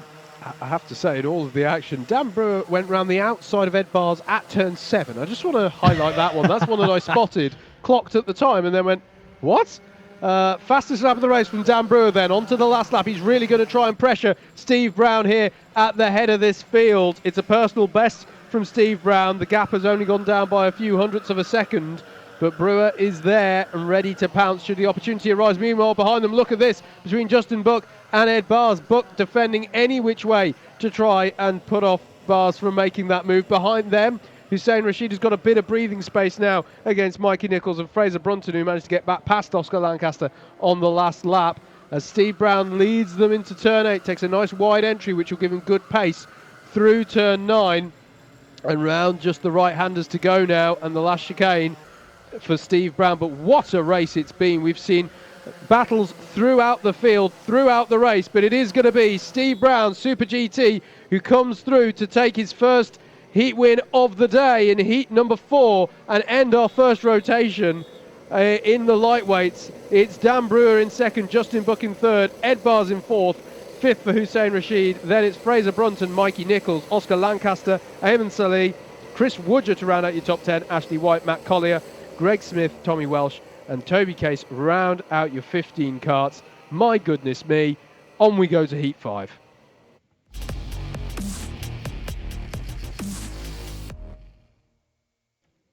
Rapid fire grid time as heat number 5 are already coming around to finish their formation. Apologies, I've not got it up on the screen. Chris Powell on pole position, Rogero Mendes on the front row, Dan Seeger, Rob Dowse at row 2, Ned Douglas, Daz Teal row 3, Roger Davis and Rihanna Percox row 4, Sebastian Bloch and Andrew Ward on row 5. That's all we've got time for because there are the lights and we're away yet again for 7 minutes here at Bayford Meadows. Problem for Callum Brewell there in the middle of the pack, and Chris Powell will lead Dan Seeger away as they go into turn number 3. Yeah, absolutely. Chris Powell retaining the lead here. Important to note that the drivers are a bit more sort of randomly spread across the heat, so we have got some of the drivers who are there's an issue there for the 61 there dropping off. That's Rob Dowsett. And I think actually didn't Rob have a drama in his earlier heat as well, so it's not going his way so far today as they come through turn 7 and onto the back straight for the first time. Just a feedback on some of the comments at the end of that great win for Steve Brown. Xander Davies, can't wait for Super GT's video on this. That will be a good one. James Firma, Alex Albon wins. Brilliant, love it. 6 minutes 40 of this one to go then. There's Andrew Ward fighting with James Wattis, 2 evenly matched drivers there. But across start finish, Chris Powell leads, Dan Seeger second, Ned Douglas third, Rogero Mendes now down to 4th, who had a good run in his first race. And it's Roger Davies, Daz Teal, Rihanna Percox already has a win in her pocket today so far. Won the very first race of this lightweight session. Some of the drivers who were in the red flagged heat number 3 are in this field, so that's important that the drivers are spread out. I would just like to say the last thing I want to say about the heat 3 thing, mate. Contrast heat 3 and heat 4. Yeah. And you see exactly where the limit is. Yeah. Where the limit is. Race number 3 crossed that limit by quite a way. And it's not that you can't have good racing around this circuit. Oh, and so Teal got through there on, I think that was on Roger Davis that he got by, and Rihanna Percox was looking for the opportunity there into 11. It wasn't quite on there, but here's Ned Douglas defending against Rogero Mendes. Already very impressed, Andrew, with how Ned has been driving today. Remember, he held off Rob Newman in his first heat to the line. So that's more than I've ever done. That is more than I've ever done as well. So I might have held him up lapping me once. But yeah, no, driving really well at the moment is Ned. Having to defend hard here, and here is Daz Teal trying to get past Mendes. As they come onto the back straight, he's going to have a bit of overspeed and going to fire it up the inside of turn 8. There he goes. So that's Teal up into 4th place. Gotta say, Rogero Mendes, that is a very nice helmet design there, as Daz Teal looks down the inside of Ned Douglas for 3rd place. Powell and Seeger already starting to pull away. There they are. And a good train formed up at the moment behind Ned Douglas. Rihanna Percox in the middle of it as well. Andrew Ward looking to gain some positions. Percox to the inside of Roger Davies. Did she get that move done? Yes, just about, but got a bit of encouragement from James Wattis just behind. And James Wattis has actually got through both of them there as Douglas. Oh, Daz Teal's half spins and his round gets going again, but it's going to lose a number of positions there. A rare mistake from the number 2 driver in this class. And as that was happening, Andrew Ward has got by. He was trying to get by Roger Davis, but Davis has been able to hold him off, as there's a penalty there for James Wattis, currently running in 8th. Yeah. That's ABC bump and pass. That's going to be 4 positions, and that's mightily expensive and costly, Andrew, in these heat races. Yeah, I think it was for the move on Rihanna Percox. I did wonder, because there was a little bit of bumper-to-bumper contact, but that deemed to be a bump and pass move by race control. I can see that. It was quite a... You've got to be bold overtaking there. You have got to just throw it and chuck it in, but there's a limit to that. Braking and got into the rear bumper of Percox's number 27. So the train's still behind Ned Douglas. We saw this with Paul Williams earlier on as James Wattis tries to go down the inside of Rogero Mendes. It's going to be side by side into this next right-hander. Oh, shunting coming in again. Drivers need to be careful. Percox is going to have quite a bit of overspeed on the back straight. One would have thought she managed to get the switch back out of there, but actually got slightly balked. You can just see as the camera panned across there. Dowsett running wide. Dowsett, he's not having a day to remember so far. Hopefully that can come back to him in the rest of this race and his 3rd heat. But you just catch on some of the long shots looking up the road our 1st and 2nd place drivers of Chris Powell and Dan Seeger. There's some 3.2 seconds to the good of this battle. But fair play, Andrew, to Ned Douglas. He's staying where, he's holding his position and doing what he needs to do. We saw Paul Williams do it earlier in the heavyweights. This is a circuit that you can defend around. It's often a case at some circuits that there's so many opportunities to overtake, and the nature of the circuits, Buckmore Park, for example, a very hard circuit to defend around. But this one, you can place your kart in reasonable positions to keep a field behind us. Daz Teal goes down the inside of Roger Davies. Rihanna Percox now up the inside of James Wattis. He's got to hold it there on the inside. Gets a good line out of turn 8. Here are your leaders. Look how far ahead they are. Chris Powell and Dan Seeger. At the moment, Chris Powell is just able to hold Dan Seeger at a couple of lengths by just doing some really, really good lap times. This is the best form I think I've ever seen Chris Powell in. Yeah, I'd agree with that. Curb warning for Mendes in the 101. Dan Seeger trying to put Chris Powell under pressure now. 66 seconds to go. Again, you can just see more laps, including this one. You can just see what I was talking about when I talk about the switchback lines. I'm talking about drivers going for a wider entry to get a late apex and have better speed on the subsequent straight. And you can see that in abundance around Bayford Meadows, as Andrew Ward is now going down the inside of James Wattis in a move very similar of what we saw Rihanna Percox do to Wattis a lap ago. You can just see drivers doing that, judging their lines, going, okay, they're going to go defensive, so I'm going to take the wide line, get the switchback, have the overspeed on the next straight, and have an opportunity into the next corner. As we're on to the last lap now, and Chris Powell and Dan Seeger must be wondering where the rest of the field have gone, to be perfectly honest. Roger Davies had a problem the last lap. He's dropped 2 positions down to 12th, but here is this battle at the lead, and here's an even bigger battle. This is all over about 7th place. Sebastian Bloch down the inside of James Wattis there. James Wattis not too happy. Daz Teal's... Oh, well, Daz Teal just got, okay, if you're going to have a little chat about it on the corner apex, I'm going to nip round you and get 2 positions. Great stuff there from Daz. We are on the last lap. Hello to Tim Weitman, who says, better race to watch than F1 here from the Netherlands. Thank you very much, Tim, for tuning in. But here comes Chris Powell round the final corner. Chris Powell takes another win this season in Club 100. He really is on good form. Dan Seeger in second. Who's going to take third? It's going to be Rihanna Percox ahead of Andrew Ward, and Daz Teal, just gets pipped to 5th place there on the line. Ned Douglas gets that one. Sebastian Bloch in 7th. Rob Dowsett, good recovery from Rob, to 8th. Rogerio Mendez in the top 10 there in 9th. James Wattis wraps it out. Niall Tui, top 3 C3 driver in that one, in 11th. Roger Davis in 12th. I didn't even notice Callum was out in this race. Where's he been all this time? He had the problem he did on lap 1, didn't he? Yeah, he's been driving with a mechanical. Jed Toole in 13th. James Browning 14th. Callum Brule in 15th. Let's cut then from this race number 5 on to heat number 6.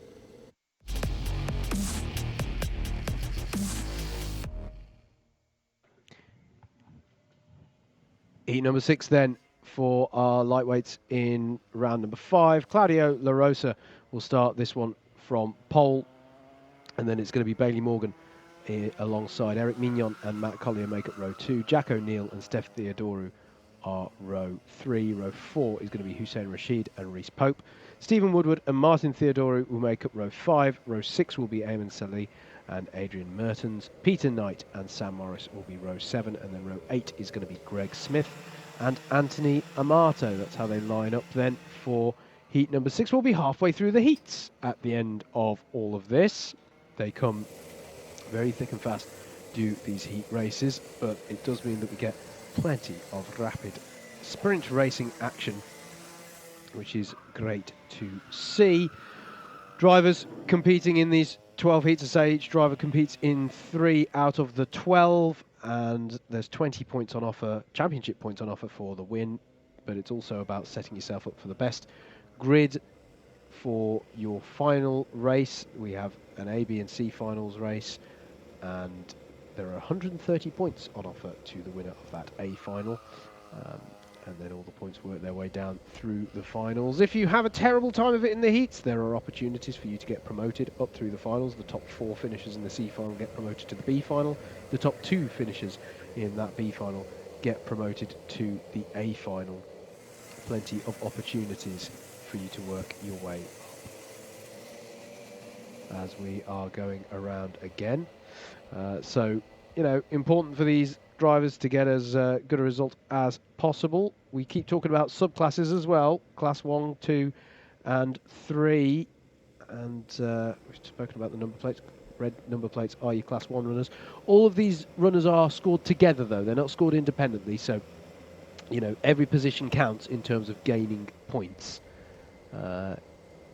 If you have 2 class 2 runners and they finish 2nd and 4th, they'll have different points relative to each other than if they finish 3rd and 4th overall in the race. As I think we're waiting. Are we good for the start here, mate? I'm not sure, to be honest. Start. The pace car has pulled to one side, but I'm not convinced that the grid is... We are good for a start. Here Claudio we go then. La Rosa leads away. Bailey Morgan trying to cut across and hold 2nd place. Jack O'Neill's on the inside of him, tackling that 2nd place and taking it. Hussein Rashid having a good start as well there in the number 11. Into turn 3 we go then. Jack O'Neill to the inside, cuts through. Brilliant stuff there from Jack O'Neill and through into the lead. The rest of them all filing through. Bailey Morgan down the inside of Rashid there. Greg Smith towards the back of the field as well, starting as a C3. Curb warning already for Steph Theodoru here in heat number 6. Jack O'Neill out ahead, and it's looking pretty tough for anybody to be able to reel him back in this one. He is the only C1 driver in this field. Yeah, I took the words out of my mouth there, mate. This is going to be an interesting one, though, that means for our Class 2 runners, because it should mean, in theory, that everyone's fairly closely matched in this one. But Jack O'Neill getting straight to the head of the field. It's not that we don't see Class 2 wins, of course. plenty of them throughout the season so far. So it's not a done deal just because he's the only Class 1 runner, but got to the front he has, and based on his performance earlier on, you wouldn't put it past him to stay there. We're looking though at the battle through turns 2 and 3. There's Hussein Rashid trying to allow through Bailey Morgan back into a position. Spins out La Rosa. So La Rosa gets spun out there by Theodoru. I reckon that will be a takeout penalty for the number 11. I'm not quite sure what was going on there with Bailey Morgan. That looked a bit strange. Yep, there it is. Takeout penalty for the number 11. So that's Hussein Rashid's race ruined. There's also an overtake under yellow penalty for Greg Smith. That's not good either. That's one of those basic don't get these wrong moments. I'm not, these things do happen, but it's definitely frowned upon to be going for overtakes in yellow flag conditions. Peter Knight's having a brilliant race. He's up to 9th place, the C3 runner in the 144. He's just got past Adrian Mertens and Eric Mignon. Let's try and catch a sight of the driver in the 144. It's Martin Theodore who's battling there with Collier. You just see him there in the white suits with almost the Jenson Button style brawn colours. Yeah, very high vis on the back. He's right in the mix. This is fantastic from the young driver. Yeah, and he's going to get a nice switch back onto the back straight as well. If he can find his gap, he'll have a nice overspeed there on the 141 of Martin Theodore, who got a little bit tight there as they headed into 8, but he's managed to work his way through, Andrew. He's up another place there. This is very impressive. This is one of our stars from the Club 100 Young Drivers Championship this year in Club 100. New to the series. Penalty for Greg's. Well, that's a repeat showing of the same penalty from earlier. Showing, and this is the idea obviously with the Young Drivers Championship, it bleeds them into Club 100 so that they can step across into the full championship against the older, more experienced drivers as well, and not be taken too aback by the nature of this sprint race. And this is a great performance from Knight, and he's going to go to the inside now of Reese Pope, the number 42, and he might not have the move done, but he'll try and get a late apex here again and sort of repeat what he did last lap.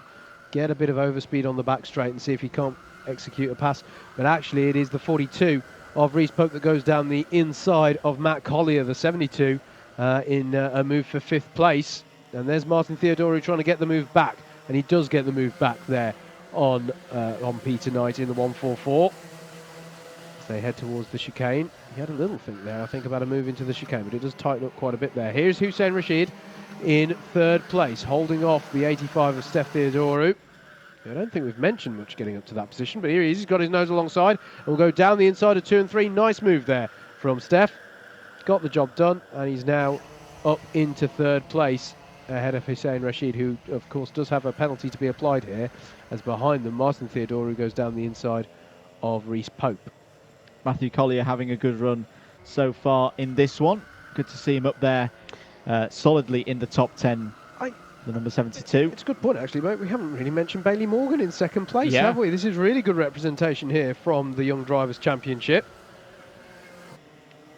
3 seconds behind Jack O'Neill, but crucially 2 seconds clear, or will be 2 seconds clear, because there's been some battling between 3rd and 4th on that last lap. Here they are. Steph Theodore will be confirmed as in 3rd place on timing, and everybody else trying to sort themselves. This is all lower part of the top 10. There is Bailey Morgan in the number 14. New suit and helmet design this season for Club 100. I noticed he was in the almost Belgium style black, red and yellow last season. Yeah, I've got to say, mate, if you sort of disregard the fact that we've got a single Class 1 runner in this one who's 3 seconds up the road, take that away, and Bailey Morgan's leading by 2.5 seconds. Well, yeah, this is the kind of performance I think we've been looking forward to from Bailey Morgan.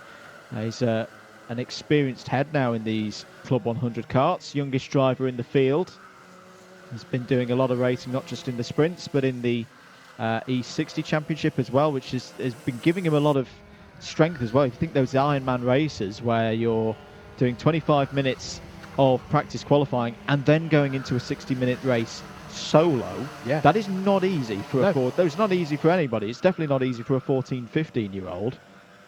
I've been very impressed with Bailey's skills this year. He's always been quick, but the thing is, he's getting now the racecraft. His racecraft is improving every single time I see him race. So at the inside there, is Martin Theodoru on Amato. Anthony Amato is having a cleaner race by the looks of it this time around. I was just going to say it, mate. I have noticed that he's been racing a bit cleaner in this one compared to what we saw earlier on, and that's something that should be commended when one sees it. Peter Knight side by side here with Matthew Collier. Great racing again as they come out of the infield. Oh, that's a brilliant switch back from Peter Knight. That was his corner on the inside. I think Matthew Collier tried to hold it in for too long. Martin Theodore is now going to be down the inside. Amato gave a bit of a nudge there. Reece Pope's involved as well with Adrian Mertens in the blue helmet.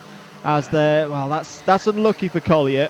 I know, he might feel a bit punch drunk there, Andrew, but he has got to be careful as to how he rejoins the circuit when he has those moments. There's two halves to that process, and you've got to be a bit careful of what battle might be coming upon you. Jack O'Neill's going to take the race win then in the number 50. It's all still being swabbled out. Here he is. We've not seen him much in this race, but once again, Jack O'Neill, one of the strongest drivers in Club 100 at the moment for me, Howard.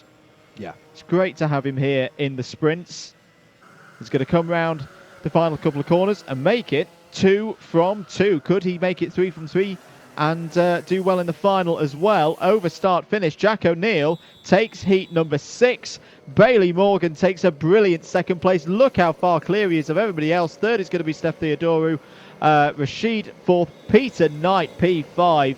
Amato 6th. Theodoru, Pope, Mertens, Collier, Mignon, Westwood, Salir, La Rosa, Smith and Morris. That is your result. We're going to take a very short break. Next up, heat number 7.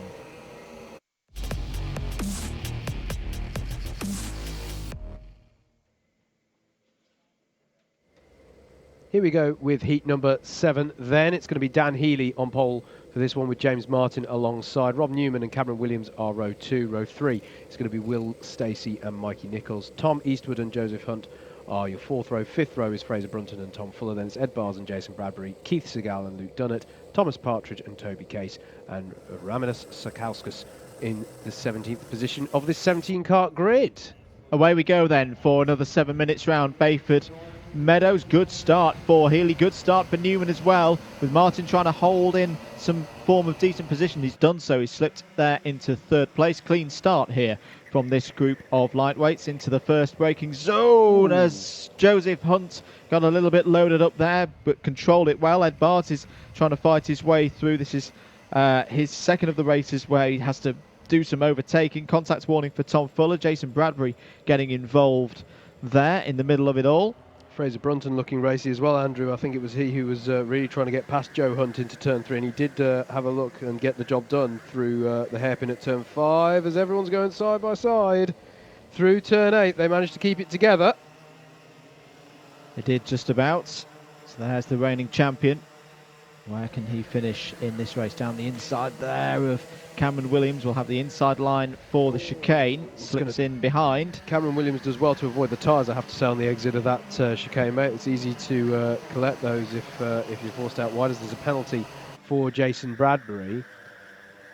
I'll just look at what that's for. It's for bump and pass, so it's for positions Tom Fuller down the inside of a couple of drivers there. Nips through. It's feeling quite frantic again. It does, doesn't it? These heats in the lightweights. I've noticed as well, I think some of the drivers, Andrew, are a bit, I don't know, to me, compared to the heavyweights earlier today, I'm seeing more attempts at moves through 10 and 11 towards the end of the lap, where they just seem to, I don't know if it's how you get drive off of turn 9 or what, but we've seen more moves attempted in that latter part of the lap. We have indeed. At the front of the field, though, Dan Healy leading ahead of Rob Newman. James Martin going with them as well. They know they need to get the head down because that driver there that you just caught sight of, number 1, Ed Bars, will come on strong through the course of this race. Contact warning for Keith Segal, the number 112.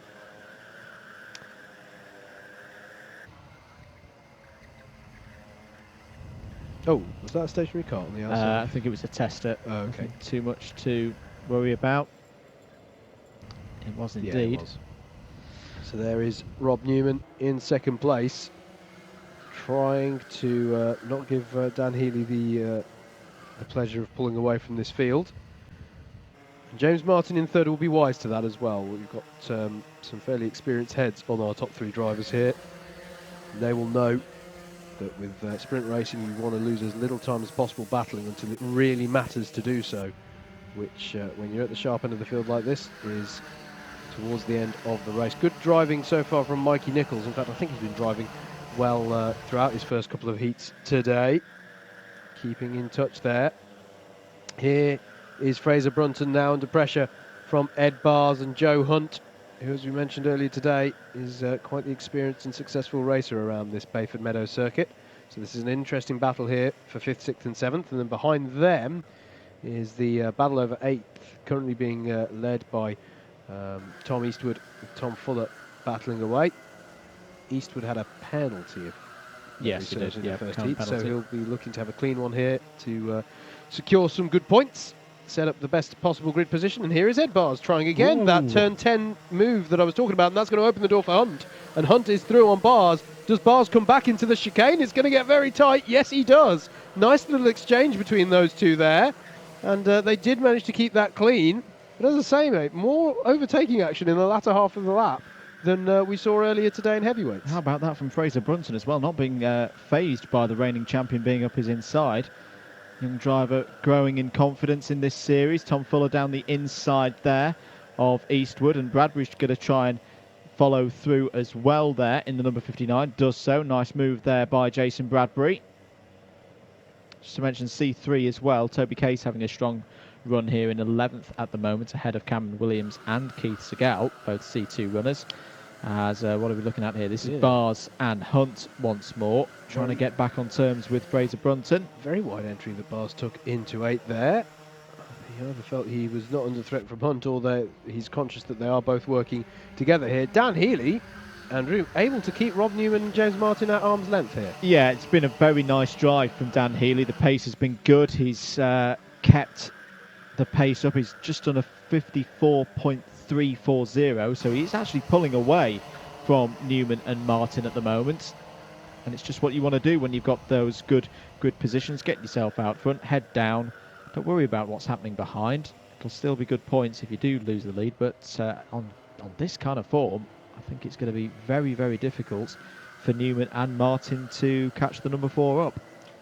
Yeah, absolutely. It's some very impressive pace at the head of this field. And as I say, Mikey Nichols doing a good job to keep himself broadly in touch with the top 3. He's dropped back a little bit now, it has to be said, but he's not that far back. There he is. You just saw him at the bottom of your shot there. That gap is not all that big between our top 3 and the highest placed Class 2 runner at present. He'll be learning as well, obviously, being able to run up with faster drivers. Absolutely. When you're in development, it's always good to, even if it's just a few laps, you do pick up little things. Oh, as our cameraman nearly falls over there. Was that on the health and safety form? Ed Bars having to defend here. He's having a hard time in this race, with Hunt just behind him there in 7th place. And closed up to the back of Fraser Brunton then, who just checks over the shoulder, sees the number 1 cart there. He's racing for position though, doesn't have to jump out the way, but Dan Healy, 2 laps to go then. Yeah, the issue for Brunton here, Andrew, is that now if you're Ed Bars, you're now going, there's no way I'm catching up to the lot up front. It's now just about taking this cart in front of me and getting past it. And he's got 1 lap to do so, and there's going to switch back, but no, Brunton was wise to it. He really isn't being intimidated, is he, here, as they come towards 2 and 3. Again, Ed Bars is going to try and send it down here. It's a bold move. Is Joe Hunt going to follow through as well? He's going to try. It's going to be side by side. Brunton, fair play to him. He's really fighting with some of the best out here.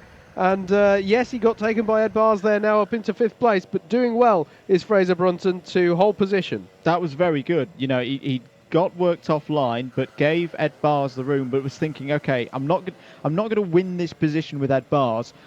Just make sure that another driver doesn't come through, and positioned his kart perfectly there to fend off Hunt. But Dan Healy is going to come around the final couple of corners and take a very, very good victory ahead of a strong field there. Rob Newman 2nd, 3rd for James Martin. Mikey Nichols superb there in 4th, 5th for Ed Bars, 6th for Brunton. Then it's Hunt, Bradbury, Eastwood, Fuller the top 10. And a look across the line, the 166 of Toby Case, then Williams, Segal, Sarkauskas and Dunnett. That was heat number 7. Let's roll on straight into heat number 8.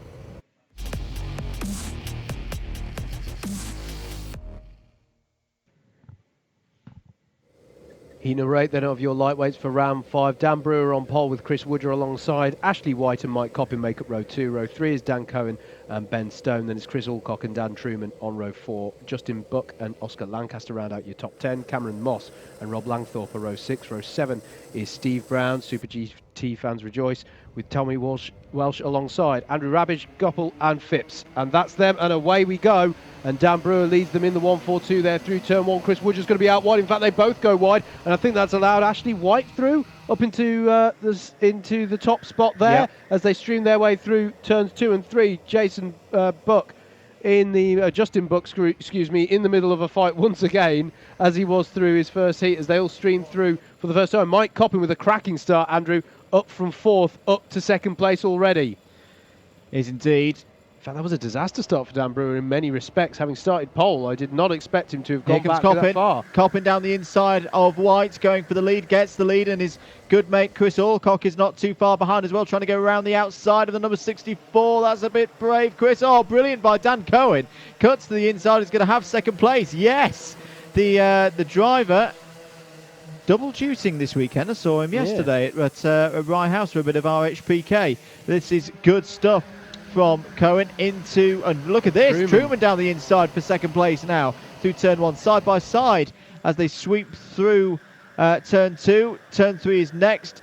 Truman holds it to the inside. Very nice indeed, and points to say let's crack on, let's try and catch up to Mike Coppin. Cohen penalty for Ashley White. Justin Buck trying to follow Chris Alcock through there on Dan Cohen. Yeah, Cohen's having to be very defensive here in many ways. Justin Buck on his tail, and then behind him going 3 abreast there is that's the 64 of, and it's getting a bit bumpy there. Ashley White, the 64 it was, racing with Chris Woodger, I think was one of the cars involved. And Steve Brown involved as well there in the number 63. And Dan Brewer, who's trying, Andrew, to go forward if you can just find some momentum and pick this race back up again. Just felt a bit mugged for the first few laps. I think I used the term punch drunk earlier. It's probably an apt phrase right now. It's been a tough start for this one for Brewer. Coppin's gone 1.7 seconds up the road now from Truman and Alcock.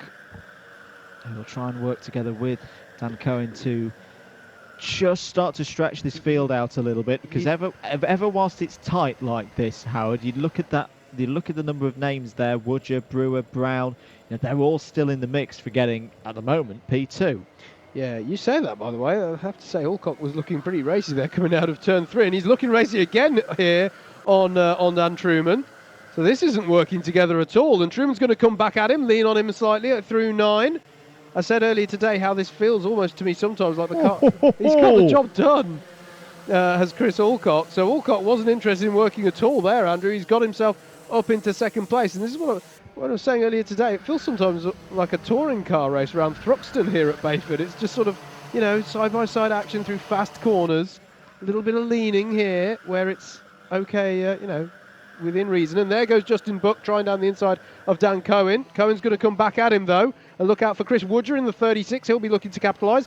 And Steve Brown in the 63 behind as well. So there's plenty of drivers here looking to capitalise should the opportunity arise. And there is Woodger down the inside of Dan Cohen there. The blue helmeted driver now ahead of the red and white helmet of Cohen.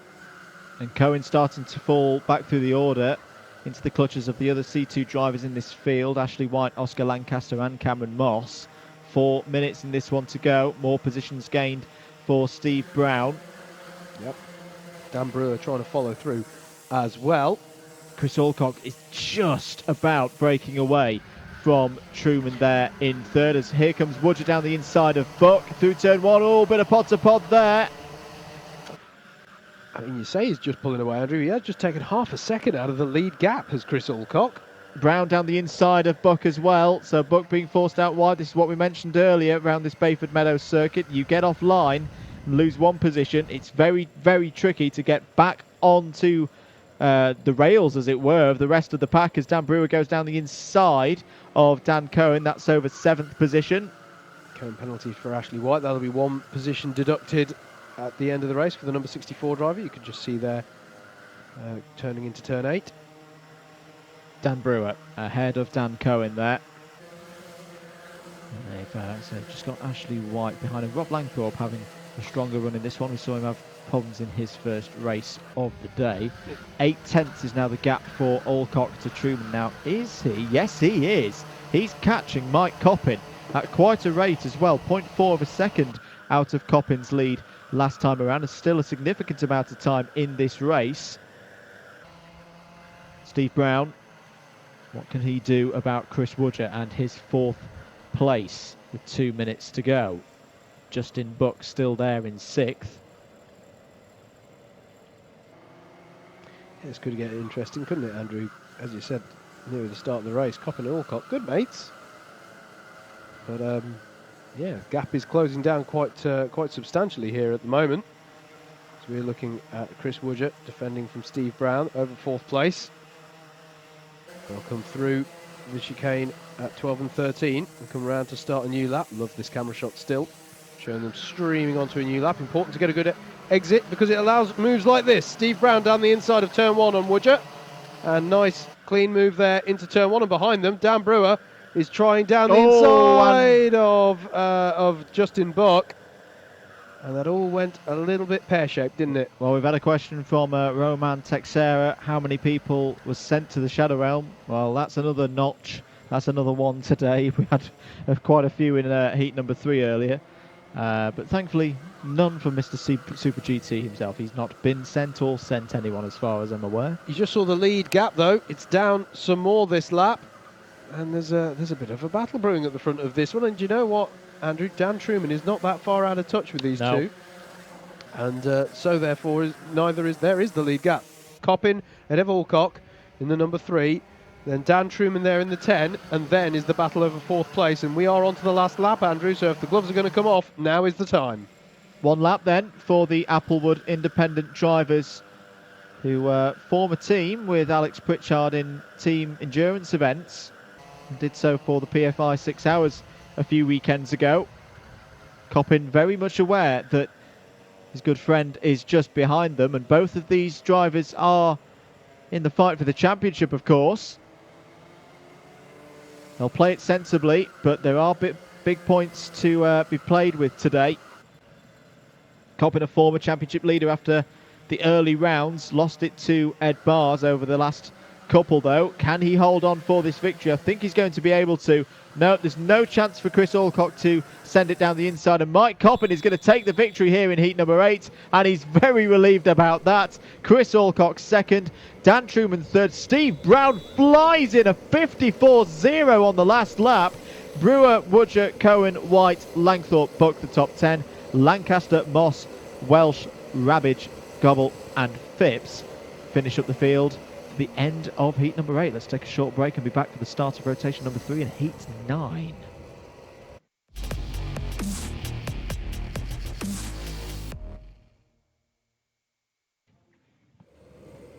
Heat number 9 then for the lightweights. Eamon Sully will take this one from pole with Keith Segal alongside. Sebastian Block and Andrew Ward make up row number 2. Row 3 will be James Martin and Matt Collier, with Christopher Powell and Eric Mignon on row 4. Rounding out your top 10 on 5 is Reese Pope and Darren Teal. As we are good for a start already, Eamon Sully in the 146 leads them away. Keith Segal, and it's a full start.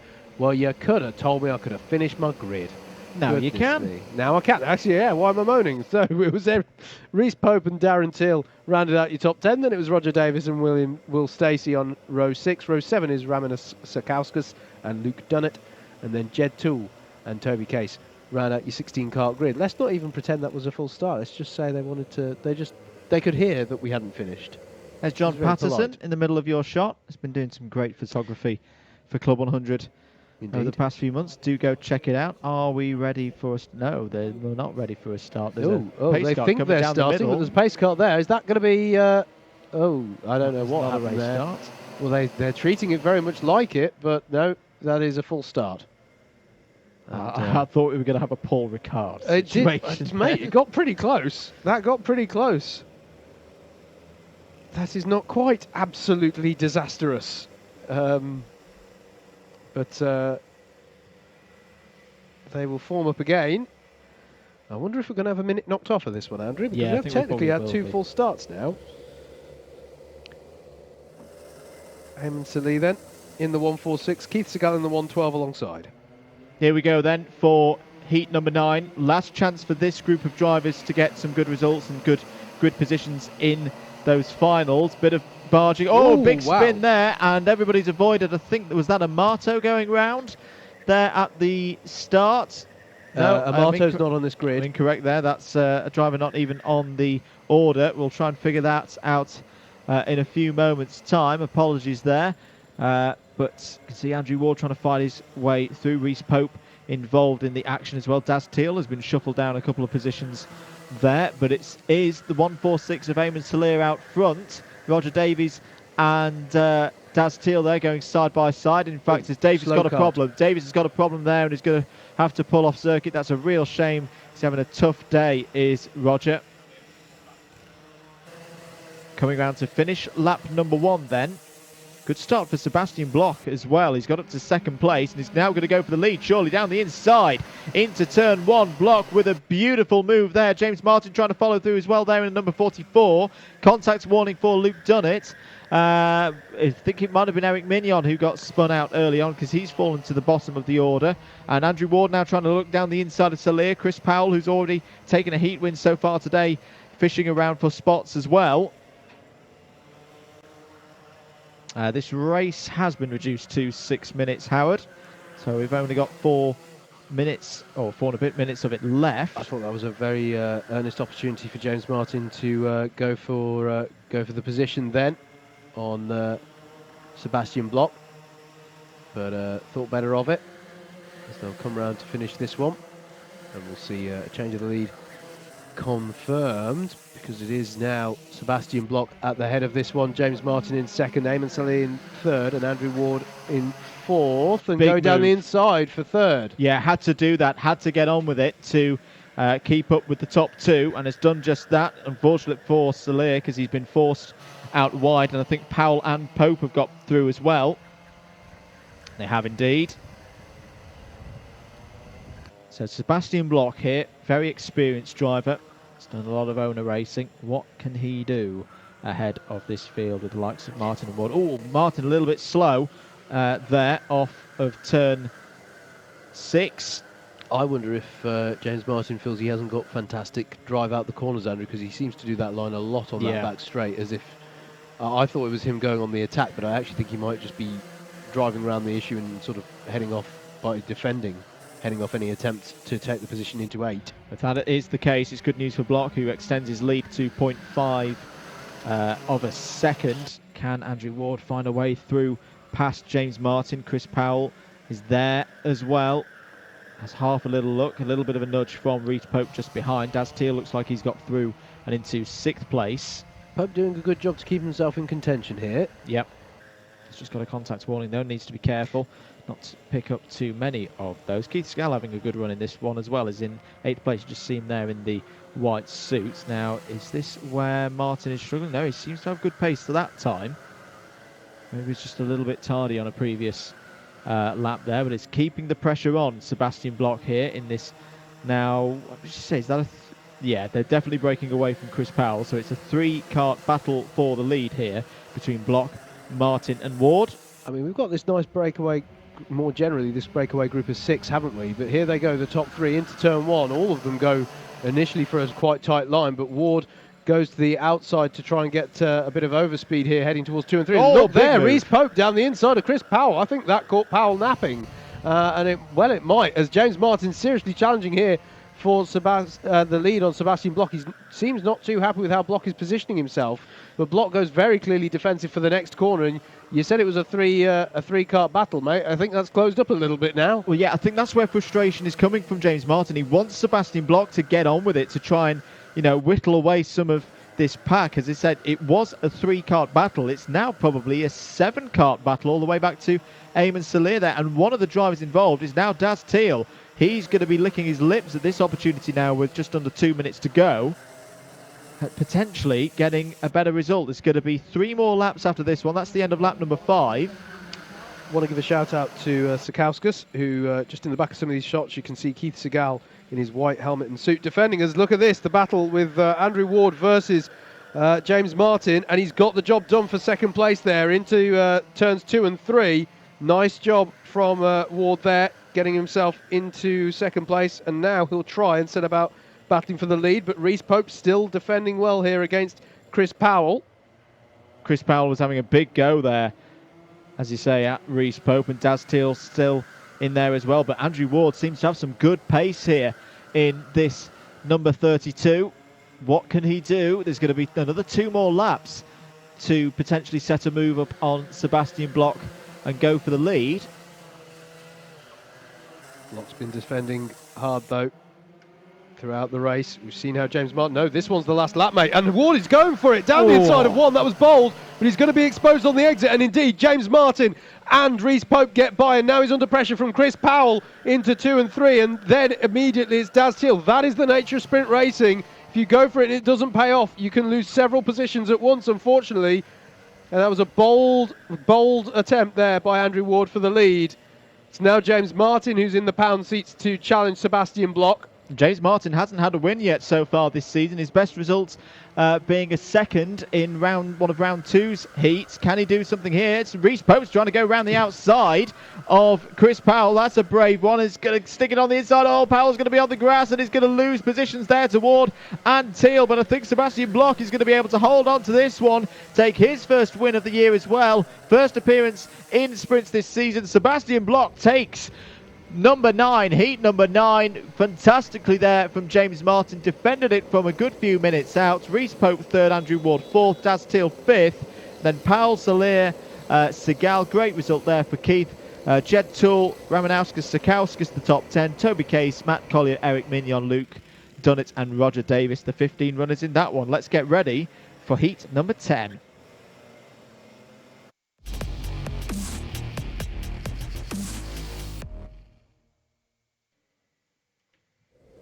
Heat number 10 then, Callum Brewer will be looking for a better one from pole. Steve Brown alongside Tom Fuller and Martin Theodoru are row 2. Rogero Mendez and Cameron Williams are row 3. Daniel Brewer and Claudio La Rosa row 4. Running at your top 10 is Joe Hunt and Chris Alcock. There's Tom Eastwood, Justin Buck, Niall Toohey, James Browning, Sam Morris and Anthony Amato. Here we go then, Brule from pole position ahead of Steve Super GT Brown. Can Brown get on the inside? Oh, he's trying a big sweep round the outside. We've not seen anyone try to do that so far today, and it's worked. He's got the lead. What a move by Steve Brown. I almost thought there was a problem with the kart, but he thought, no, this needs a big send round the outside. Used the slight banking that you've got through turn 1 there, and for the first time today, a driver from the anti-pole side of the grid leads at the end of lap 1. Oh, and who is that off? It's one of the younger drivers. I think it might. Might have been James Browning. We'll check as they come through. As Tom Fuller's at the inside of Callum Brule, going for second place with Martin Theodoru just behind. But what about that start, Howard, for Steve Brown? Yeah, I mean, that is the boldest start we've seen from second on the grid. I think, memory serves, I think Steve Bosley may have been able to get to the lead by about turn 2 or 3, having started there. But that was so bold. Rather than what am I going to do to defend, he was just like, right, we're going to open out the entrance. I'm going to use this left-hand start to my advantage and open up the corner. Cameron Williams was your spinner in the yellow helmet on lap number 1 there. So unfortunately his race is pretty much done. But look at the gap, 1.9 seconds at the end of lap number 1. That is one of the best first laps I've seen in quite a long time here in Club 100 from Steve Brown, and he is gone. He's got the race. This is ominous for the rest of the field in terms of the finals. Steve Brown seems very up for this today. There's Dan Brewer in 3rd place. Good field of experienced drivers here, from Theodoru through Fuller, Brule, and Hunt's in there as well. Rogero Mendez in the 101 has got up to 5th place. Remember, Brule will be looking for a good race this time. He had that problem at the very start of his previous heat, which kind of nullified that one for him entirely. As Martin Theodoru under pressure here from Dan Brewer. The 141 under pressure from the 142. And there is a battle going on between Tom Eastwood and I think it was Joe Hunt he was defending against. As Chris Alcock, this is his heat where he has to work his way up, as is the case for Justin Buck. This is their lowest grid starting position, as there's a penalty for Joe Hunt. And that is for advantage by contact, bump and pass. So that's going to be a 4-place deduction at the end of this heat. Still Theodoro leads through Brewer into the chicane at 12 and 13. Tom Fuller there in the 53. And Rogero Mendes in the 101. Here we go. Theodoro still defending, but Brewer is going to get the switchback pass. There he is, the overspeed. He'll have it nice and set up now for turns 2 and 3. Textbook overtake in turns 1, 2 and 3 here at Bayford Meadows. It was indeed, but the field behind still forming up. Everyone looking for those positions with 3 minutes and 47 seconds to go. 3 seconds is now the lead for Steve Brown. This is a remarkable run from a remarkable driver. Contacts warning for the number 168, which is Anthony Amato. In 12th place at the moment. I'm almost wondering, I almost need to see that start again, mate. I Yes. didn't quite sort of clock how that happened as such, you know. Obviously, you've got that concrete physics. There's the concrete runoff, isn't there, now on the outside of turn 1, which makes it possible. Here we go. So at first it looks like Steve Brown's got a problem because he pulls off to driver's left, but just goes, nope, send it round the outside. And he keeps it. He keeps in track limits as well. That's ridiculous. And it's an approach we've seen nobody from Grid 2 take at all so far today. I think we might be seeing it a couple more times. Well, across the rest of the day, because it clearly works. You've got to be careful, though, mate, because if enough carts have packed in on your inside, you could be forced out wide onto the concrete. It could easily, you know. But what was interesting there is he actually had a bit of a steal on Theodoro, who was starting in grid slot 4. Yeah. So he kind of had the space to do it, I guess. I don't know. It just really worked for him, didn't it? Brilliant stuff. 2.5 minutes to go. Brown just sets a new fastest lap of the race so far, 54.3. Has gone quicker early today, though. He did a 54.0 but Brewer at the end of his second stint. Yeah. In fact, Dan Brewer. It's Dan Brewer, the first driver to get into the 53s. I think he might be. 53.982 from Brewer. Just over 2 minutes to go. We're on lap number 6. All of these heats have tended to be 8 laps today, side by side between Rule and Buck. Buck working his way up through the order, of course. And they've lost out to Chris Alcock as well, so this is over 8th place. There's Tom Fuller in the pink and white helmet, just behind Martin Theodoro, the battle for 3rd.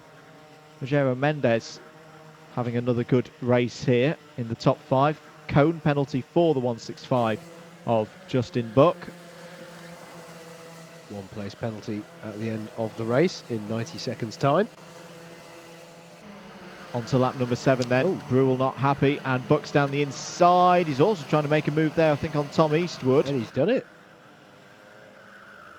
As we pick up Martin Theodoro, who I feel he's been defending all race here in the battle over 3rd against Tom Fuller in that 53. And Mendes having a good day at the races, I think, Andrew. Yeah, been really impressed with Rogero Mendes so far today.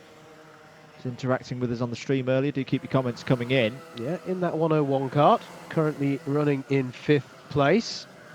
And, well, yeah, got Joe Hunt chasing him.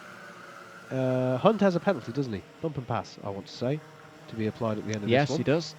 So bear that in mind, folks. He will be classified 4 positions down from wherever he finishes this one. Last lap then.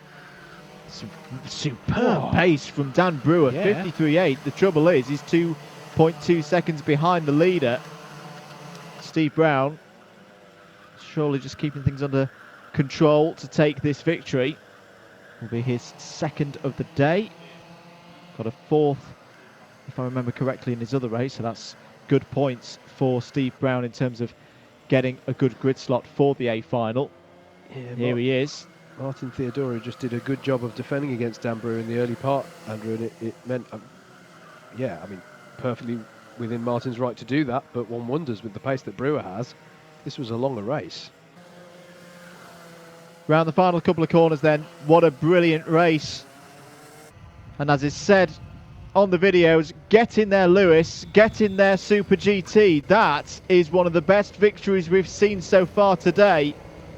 Steve Brown takes it from Dan Brewer. Martin Theodoro 3rd. Tom Fuller 4th. Oh, very, very Bargy there over the line, but it's Mendez 5th, Joseph Hunt in 6th, but with penalties. Alcock, Buck, Eastwood, Brewell, the top 10, Amato, La Rosa, Tui, Morris, Browning, and then a spinner at the start, Cameron Williams. Let's move on to the penultimate heat, heat number 11.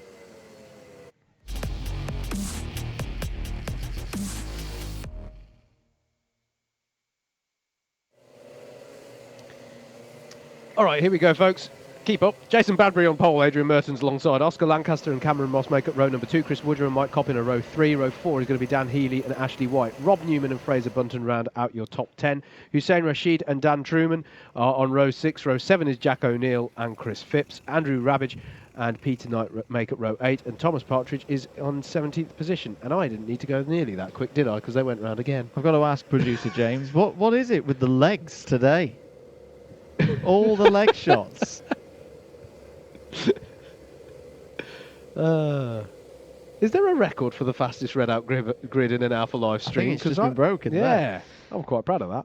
Here we go then. Penultimate race of the heats. Bradbury will lead them away. Does anyone try and do the Super GT round the outside? No, not this time. But Mike Coppin's going to go very wide onto the concrete runoff there, and that wasn't the start that he wanted, but it's still Bradbury leading them through turns 2 and 3 as there's a little bit of bumping there, and Jack O'Neill there getting by. Has Hussein Rashid fallen off the back? There's some of the carts there, drivers looking down at their engines going, what happened there? I wonder if some people have got a mechanical further, or one person maybe, and that's caused everyone to bulk up. I'm not too sure about that, but they all seem to be facing the right way and coming out of 7 onto the back straight, and it is Bradbury ahead of Adrian Mertens. No, everybody looks like they're running normally actually, so I think they just all held each other up a little bit as they come through 10 for the first time. There's the 4 of Dan Healy, who I think has had a great start. He's got himself from 7th up to 4th. There's Rob Newman and Dan Truman as well, trying to work their way through here as we get to the end of lap number 1. It's Jason Bradbury ahead of Adrian Mertens, Oscar Lancaster, Dan Healy as I said up to 4th, Chris Woodger, Ashley White, Cameron Moss, Rob Newman, Dan Truman and Fraser Brunton round out that top 10 after 1 lap. They do indeed. Last chance for these drivers to get good points through the heats and go into those finals with good grid positions. If you're just joining us, you're watching live coverage of the 5th round of the Club 100 Sprint Championships for 2020. Our lightweights racing through their heats at the moment before they then go into the finals, which will form up the C final first. 4 places in that up for grabs to get onto the back of the B final grid. 2 places in that final to be awarded to get onto the back of the A final grid. This is great racing between Chris Woodger and Dan Healy. And Lancaster and as well, Oscar Lancaster as well. Yeah. Really holding it around the inside, the outside, really any side. Rob Newman there with Jack O'Neill behind. Jack O'Neill, of course, has got 2 wins so far. Newman to the inside of Moss. Simple as you like. Great move there by Newman. We'll move on to try and catch up this group here. Chris Woodger just ran into the back of Oscar Lancaster there and let him back in. Didn't want to get a penalty. Contact warning for the number 64 of Ashley White. Did you notice that Dan Healy? Yeah, Dan Healy's got through. Dan Healy has got past Oscar Lancaster early on this lap. Is now trying to challenge Adrian Mertens for 2nd place. Jason Bradbury, though, Howard, is doing a very nice job here out front, the C1 driver. Yeah, perfectly decent start. Managed to retain that lead and just held on to it. But not able to pull the lead gap out too much so far. Adrian Mertens doing a good job to keep him honest here. And there goes Healy down the inside of Mertens. They're still going to be side by side. And Mertens trying to hold on to this one. Great and defense, he does, actually. yeah. He has enough speed, but in the second half, through turn 3, I think he's going to have to... No, he is going to have to concede that one to Healy. Yeah. But fair play to him. Still felt that he was in that fight through to the end. There were a few points where I felt maybe he'd have to concede, but he did keep his foot in there, and it still went the way of Healy. Commendable effort. I thought he was going to hold it around the outside, but Healy was strong on the brakes into turn number 3 there. Was able to get that block pass done. Less than 4 minutes to go in this race. There's Oscar Lancaster. He's trying to find a way past Adrian Mertens now. Ashley White as well. Has a contact warning on the board already, so needs to be careful. Interesting phenomenon here, Andrew. Now coming on to this sort of core pack at the front is Rob Newman and Jack O'Neill. Yeah. This is the race where the two of them needed to work their way up from a lower grid position. And their pace is both of them in the 54.2s at the moment. Yeah. As Bradbury starts to come under pressure here from Dan Healy. I get the feeling Healy's got to get through this lap. There he goes, up the inside. Had to make that move. Had to make that move if he's going to win this race. Now he can focus on getting up the road because he's probably got a little bit more pace than Jason Bradbury. Or maybe Bradbury thinks if he can stay with Healy, they could start to break away from the two C2 drivers behind. Yeah, didn't lose too much time as a result of that pass, crucially. So Bradbury's still in this one. But yeah, there's that. I'm sure, again, you know, the drivers are familiar with the people they're competing. We may be doing our first stream of the year of this, but these drivers are 5 rounds in, and Healy will have noted that the likes of O'Neill and Newman and Chris Woodger and Truman as well, Andrew, actually not having quite such a race as... And indeed, what happened to Mike Coppin after he ran wide at the start? But he will have, either way, he will have looked down the grid and seen that there are some big names in this one and realised he's got to get on up the road and get this one sorted as Newman tries down the inside of Ashley White, excuse me. Great move that by Fraser Brunton, just popped it up the inside of Rob Newman as Newman had trouble overtaking White. Jack O'Neill is also on the move now, cone penalty for Newman. So O'Neill has got past White and now Woodger on this lap. Yeah, I didn't catch what happened to Mike Coppin. Now the wonder is, where's that going to stick him in terms of points? I hope it's not going to... It might leave him on the bubble here for getting automatically into the A final. It will compound his... Nice move. Yeah, that was Mertens down the inside of Bradbury. Bradbury's going to fight back now. And Lancaster's there ready to capitalise should anything come his way. And something does come his way down the inside of Mertens. Brilliant opportunistic move there by Oscar Lancaster. I've been impressed by how he's driving in this one, actually. Really holding well against some of the opposition out there. So the worry will be for Mike Coppin now. It's not going to be a great grid position in the A final. No. Even though he's had good results earlier on in the day as Jack O'Neill goes down the inside. Oh, Oscar Lancaster stops in on the apex there. Yeah. That's difficult for O'Neill. I think that caught O'Neill out. He was making the move on Mertens and didn't expect Lancaster to slow that down that much in the braking zone. But where is Coppin going to end up on the grid now? Is he even going to be on the A final grid if he's had one poor race? I think it's crucial what his other position that wasn't the win is. As we're on to the final lap, O'Neill really applying the pressure here to Oscar Lancaster over third place. He's going to tuck his nose under here and throw it up the inside of 2 and 3. Meanwhile, Chris Woodger's doing the same to Adrian Mertens over 6th place. So it's all go here on the last lap, and Rob Newman's onto the back of this pack as well. So he'll be looking to pick off anything that comes his way, as Healy just has to bring this one home at the front. Coming into turn 8, here he is, the number 4 car. There's Bradbury, there's O'Neill, who's done a cracking job of working his way up through the field. But look at this, Chris Woodger challenging Fraser Brunton in the 87 and Ashley White in the 64. But Rob Newman is going to capitalise on this. Thank you very much. Negate my cone penalty, why don't we? As he goes up the inside, and Woodger's still trying to keep his foot in it. That's going to throw him wide. He's got to be careful. But here is Dan Healy, who takes the win in heat number 11. Jason Bradbury is second. Jack O'Neill in third. Surely a shoe-in for the pole on that A final. Oscar Lancaster, Adrian Mertens, Ashley White, Fraser Brunton, Rob Newman, Chris Woodger, Peter Knight. Good run from Peter Knight, actually, there. One of our Class 3 runners in 10th. Then Dan Truman, Hussein Rashid, Andrew Rabbage, Cameron Moss, Chris Phipps, and Mike Coppin to round out your 16 carts. That was your penultimate heat. Let's go into our last heat, heat number 12.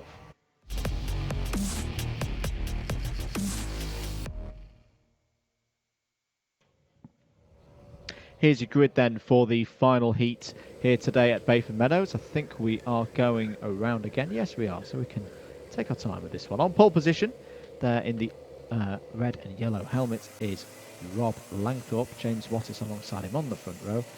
Stephen Westwood and Ed Bars are on row 2. Dan Cohen and Bailey Morgan start from row number 3. Rob Dowsett and Dan Seeger are on row 4. Rihanna Percox and Steph Theodoru wrapping out the top 10. Ben Stone and Ned Douglas will have work to do from row number 6. Mikey Nichols and Greg Smith start on row 7. Tommy Welsh and Jack Goble are on row 8. 16 carts in the field. Keep your comments coming in, both on YouTube on the stream there and on Twitter using the hashtag Club100 Live and at @MM. Hello to Sam L getting their Super GT. The Super GT Steve Brown win, very, very popular. We'll see him again in the A final. Big race this for Rob Langthorpe, Andrew. He needs some good points here, doesn't he? He does. The pole position is the best way to set about getting it.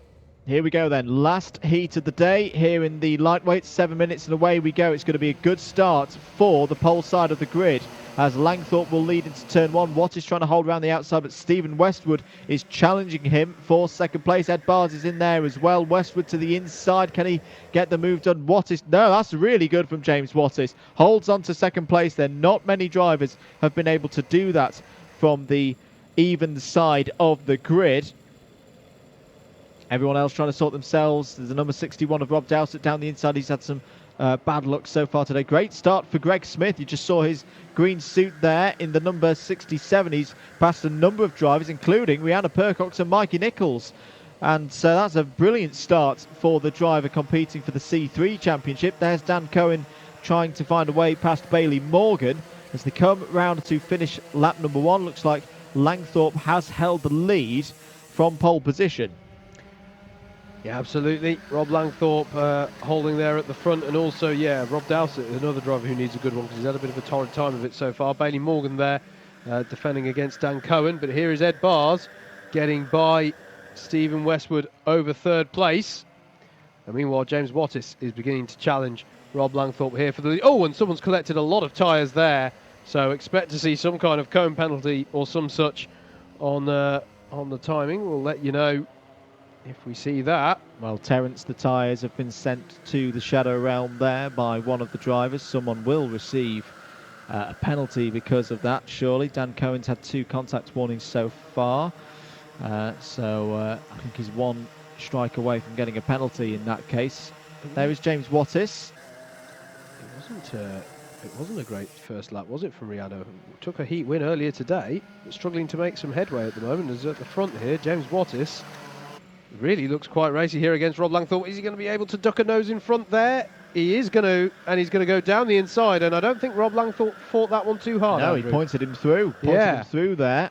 But I think he really does want some good solid points here, and he doesn't want to throw stuff away with a crazy battle at the front. Ed Bars will have spotted that as well. He will, yes. Thinking, right, okay, if that's the kind of race that we're playing, I'm going to throw a move pretty soon. Stephen Westwood still holding it in there in 4th. Dan Seeger as well in the 95. Bailey Morgan having another good race as well in 6th place at the moment. Greg Smith has gained another position. He's up to P9 now. The C3 driver. Absolutely. Glad to report, I think, you know, we had the not good at all heat number 3, but things have calmed down here in the lightweight since then, and there's some good racing on show here at Bayford Meadows. Langthorpe has a little think about trying to retake the lead there from James Wattis. Wattis starting to feel the pressure possibly a little bit here, particularly with the reigning champion bearing down on these two as well. Even though these are C1 drivers in the 1, 2, 3. Ed Bars has been on great form the last couple of years. He's just not making an adjustment to the carb there. He's just covering the radiator there. Enriching the mix of the fuel. Get a bit more heat through the radiator and into the engine as well. And he's not quite happy with the amount of power that it's producing at the moment. 3 minutes 50 to go. There's Greg Smith there, the number 67 in the green. Ahead of Rob Dowsett. And Rihanna Percox having a very intriguing race here. Only 11th at the moment. As you say, Andrew, though, great run for Greg Smith at the moment in 9th.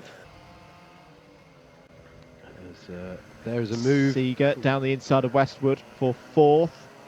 Westwood going to hold around the outside, though, very nicely indeed. That was good there from Stephen Westwood. Holds the C2 lead for now. Here's the lead of the race overall, though. Wattis from Langthorpe, Bars there, then Westwood. Seeger and Bailey Morgan having another strong run here at Bayford Meadows, a circuit that he knows well. Not talk too much about Steph Theodori as well. He's in 7th place. bit on his own at the moment, about a second behind Morgan and half a second clear of Cohen. What is defensive then into turn 1? Dan Cohen's just set the fastest lap of the race so far, 54.362.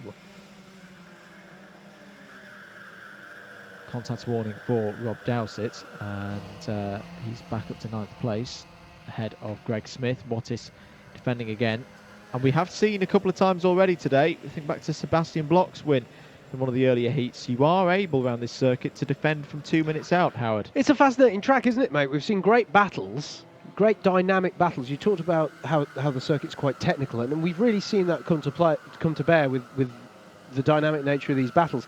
But at the same time, that means you can defend. And I found it a really, as I say, it's the first time for me personally coming to Bayford in quite a number of years. And yeah, it's just reminded me of how good this track is for seeing some good battles. But yeah, absolutely means that Wattis can defend, but maybe he can't defend against this. Rob Langthorpe down the inside. Ed Bars has just set the fastest lap of the race. 3 abreast heading towards turn 2. It's surely going to be Bars down the inside. Oh my goodness me. There we go. And Wattis is down to 3rd.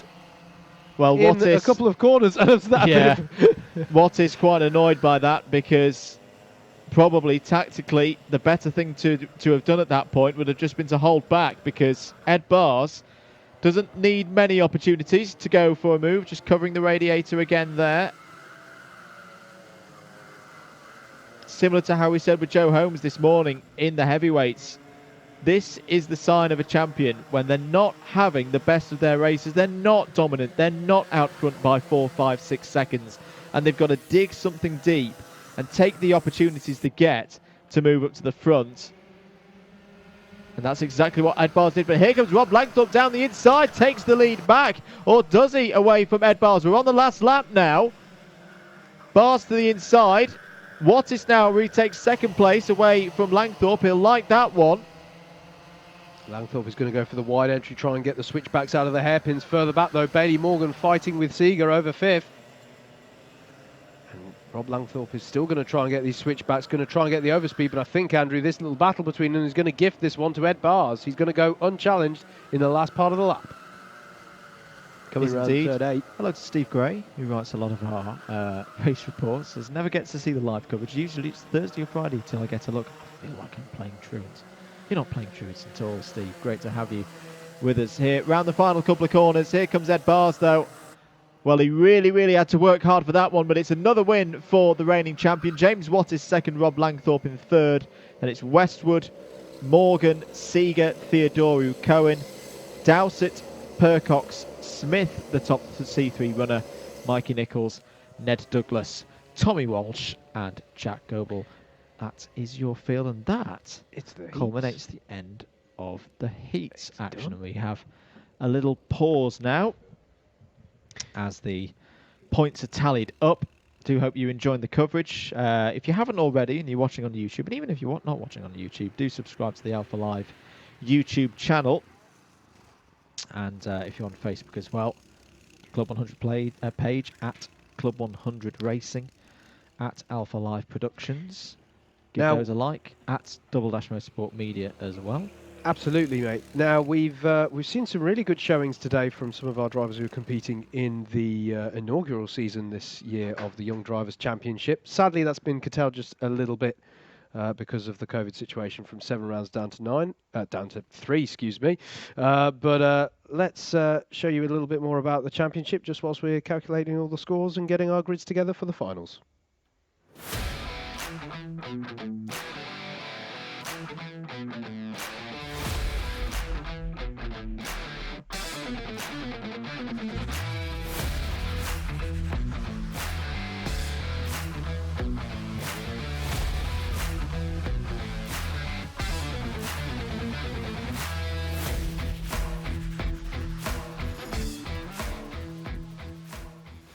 So yes, Club 100, we are launching the first ever high-performance two-stroke Arrive and Drive series for young drivers. We're naming it the Young Drivers Championship, designed for 14 to 18-year-olds. So, 26 years Club 100's been racing now, and we've had thousands through the door, enjoying their racing with us at that level playing field in a high-performance car. Most of the drivers have tended to be sort of 18 plus, even going up to 70 years of age. And I think the awareness has not been there for the last couple of years that we can take drivers at the age of 14, in the year of their 15th birthday, they can race. So we thought it would be ideal to introduce something that attracts the younger driver and have them all racing as a group together, separate from the main Club 100 championships on a separate weekend. So young drivers out there looking at this video may be thinking, how does it work? What's it going to cost me? £1,400 is what it's going to cost you for a full season. 7 rounds of racing in the Young Drivers' Championship with absolutely no hidden extras. So you're probably thinking, well, if we damage the car, do we have to bring our own fuel? Do we have to do anything with regards to tyres? No, everything is provided. Your transponder is provided for the timing. Even race kit is provided if you don't have your own racewear. Drivers just simply need to turn up and drive. Hello, I'm Josh, I'm 15 and I'm from Norfolk. I've been racing in Club 100 for just over a year now. I really enjoy racing with these new karts. What I really like about Club 100 is the fact that no matter what driver level you are at, you will always have someone that you can race against because there are so many people. I really love racing in the quicker karts with the 2-stroke engines because I find it more fun. What I also enjoy is that everyone is on the same equipment and it's also pretty level, so it's all down to driver ability. I'm Bailey Morgan, I am 14 years old and I am from Hastings. I started karting when I was 5 years old and I've been in Club 100 for about a year now. What I love about Club 100 is the sheer speed of the karts and how the brakes are really good at the same time and how each and every track is different in its own way. Well, it is really good because it's more clean, more fair, and the karts are obviously more fast, so that's more enjoyable. My name's Martin, I'm Josh's dad. We got involved with Club 100 just over a year ago. We really got involved with the championship. We found it so friendly, we found it a nice level playing field for the kids and adults to race. But more than that, it's a good family get-together. Josh is talking to his chums that he's met racing. We're talking to the parents. It's become a real social event with us. My name's Chris, I'm Bailey's dad. I go to all the races with Bailey in the current championship of Club 100, but we've got a new concept coming out next season called the Young Drivers Championship. It will put Bailey and other youngsters that are currently in Club 100 into the same bracket. It's a brilliant idea, and to bring more young people into it, and hopefully they then move on to the bigger championship when they feel they're at the appropriate age and readiness, really. So Motorsport UK, the UK's governing body for all things on 4 wheels, right up to Formula 1, they recognise Club 100 and they think the Club 100 concept is a good thing, and they really do want to get involved in the Club 100 Arrive and Drive concept. So for the first time for next year in the Young Drivers Championship, which we're introducing, drivers that take part in the full season will be able to achieve their full race licence with Motorsport UK. I really look forward to racing in the Young Drivers Championship next season, as I think it will be nice to race against people my own age. The Young Drivers Championship is a brilliant concept. We're really looking forward to coming. Joshua, to be able to race with people his own age on a level playing field is second to none. I can't wait to race in the Young Drivers Championship. So if you want to get involved in the Club 100 Young Drivers Championship next season, just head to the website www.club100.co.uk or find us on Facebook, Club 100 Racing. Thank you very much, John, for talking us through there the Young Drivers Championship. As we say, one more round of that to go. Do check out the website for the details on it. 29th of November is the date for that last round, which means if you're interested, there's plenty of time to sort that all out, right? You can indeed. So we've had 2 rounds of the 3. As we say in that video, you heard 7 rounds. Unfortunately, it did get curtailed down to 3. But the hope is, it's still seen some really healthy grid sizes at those events so far. And obviously, hopefully we can carry that momentum into 2021 and provide that really good series for getting young drivers into this form of karting, getting them cost-effective racing, and with that recognition from Motorsport UK. So yeah, so we're in a bit of a break at the moment. Don't worry, you're not missing anything. The results are just being clarified and checked through, and once those have been confirmed, and I've just heard in my ear that I think they have been confirmed, we'll have grids for the C, B and A final. So if you're just joining us, this is where the big points are now decided for this round of Club 100. For the C and the B finals, though, there are still championship points up for grabs, but more crucially, there's chances to race through into the higher finals. So the top 4 will be racing to go through, or will be looking to go through into the B final, and then the top 2 of the B final go through into the A. Howard, you've got a grid. What are we looking at for this C final? A very interesting grid. First thing to say, 19 kart grid in the C final. Still very healthy grids in our lightweight class here, which is always good to see. There's a few drivers here, mate, who will want to be getting that promotion. Yep. We've seen some drivers having some difficult times through the heats. So, yeah, this is going to be interesting. And a big race, of course, for C3, our novice category in both lights and heavies. This is often a race that's key for them. We'll see if some of them have made it through automatically to the B final. If they have, that's already a very good day for them. 3 drivers have of 3, that class. okay. So the podium for Class 3 not going to be decided in this C final. They're just forming up in the pit lane. Shall we go into it now, mate? Yeah, let's have a run through the grid for our C final. Let's have a look at it, and we'll be back very shortly for the start of that C final.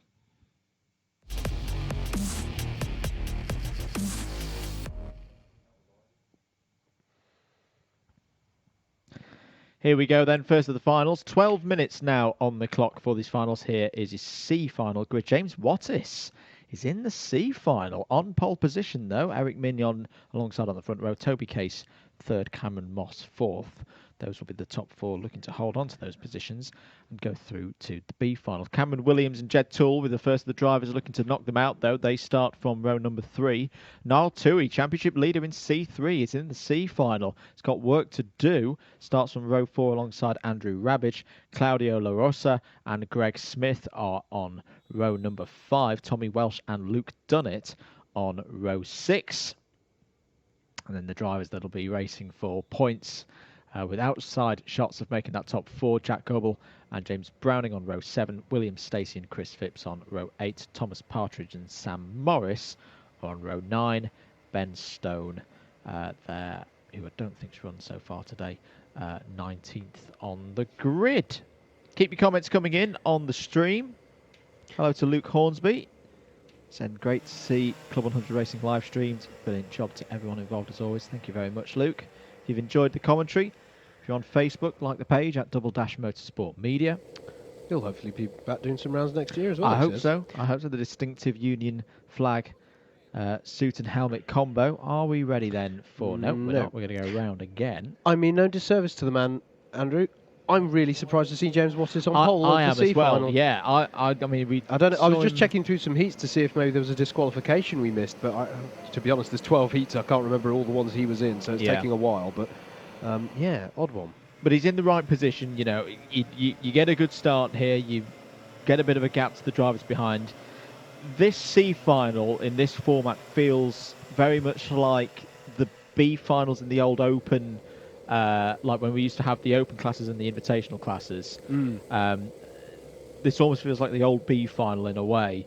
And you can get your head down when you're in the lead and pull away and get a 2, 3, 4 second gap and not worry about things too much. So let's see what Wattis can do here. Away we go then for 12 minutes round Bayford Meadows. He's got a very good start. Eric Mignon's going to have a job here holding on to second place. He's not going to hold on to it at all. And he's going to be beaten into the first couple of corners. Toby Case.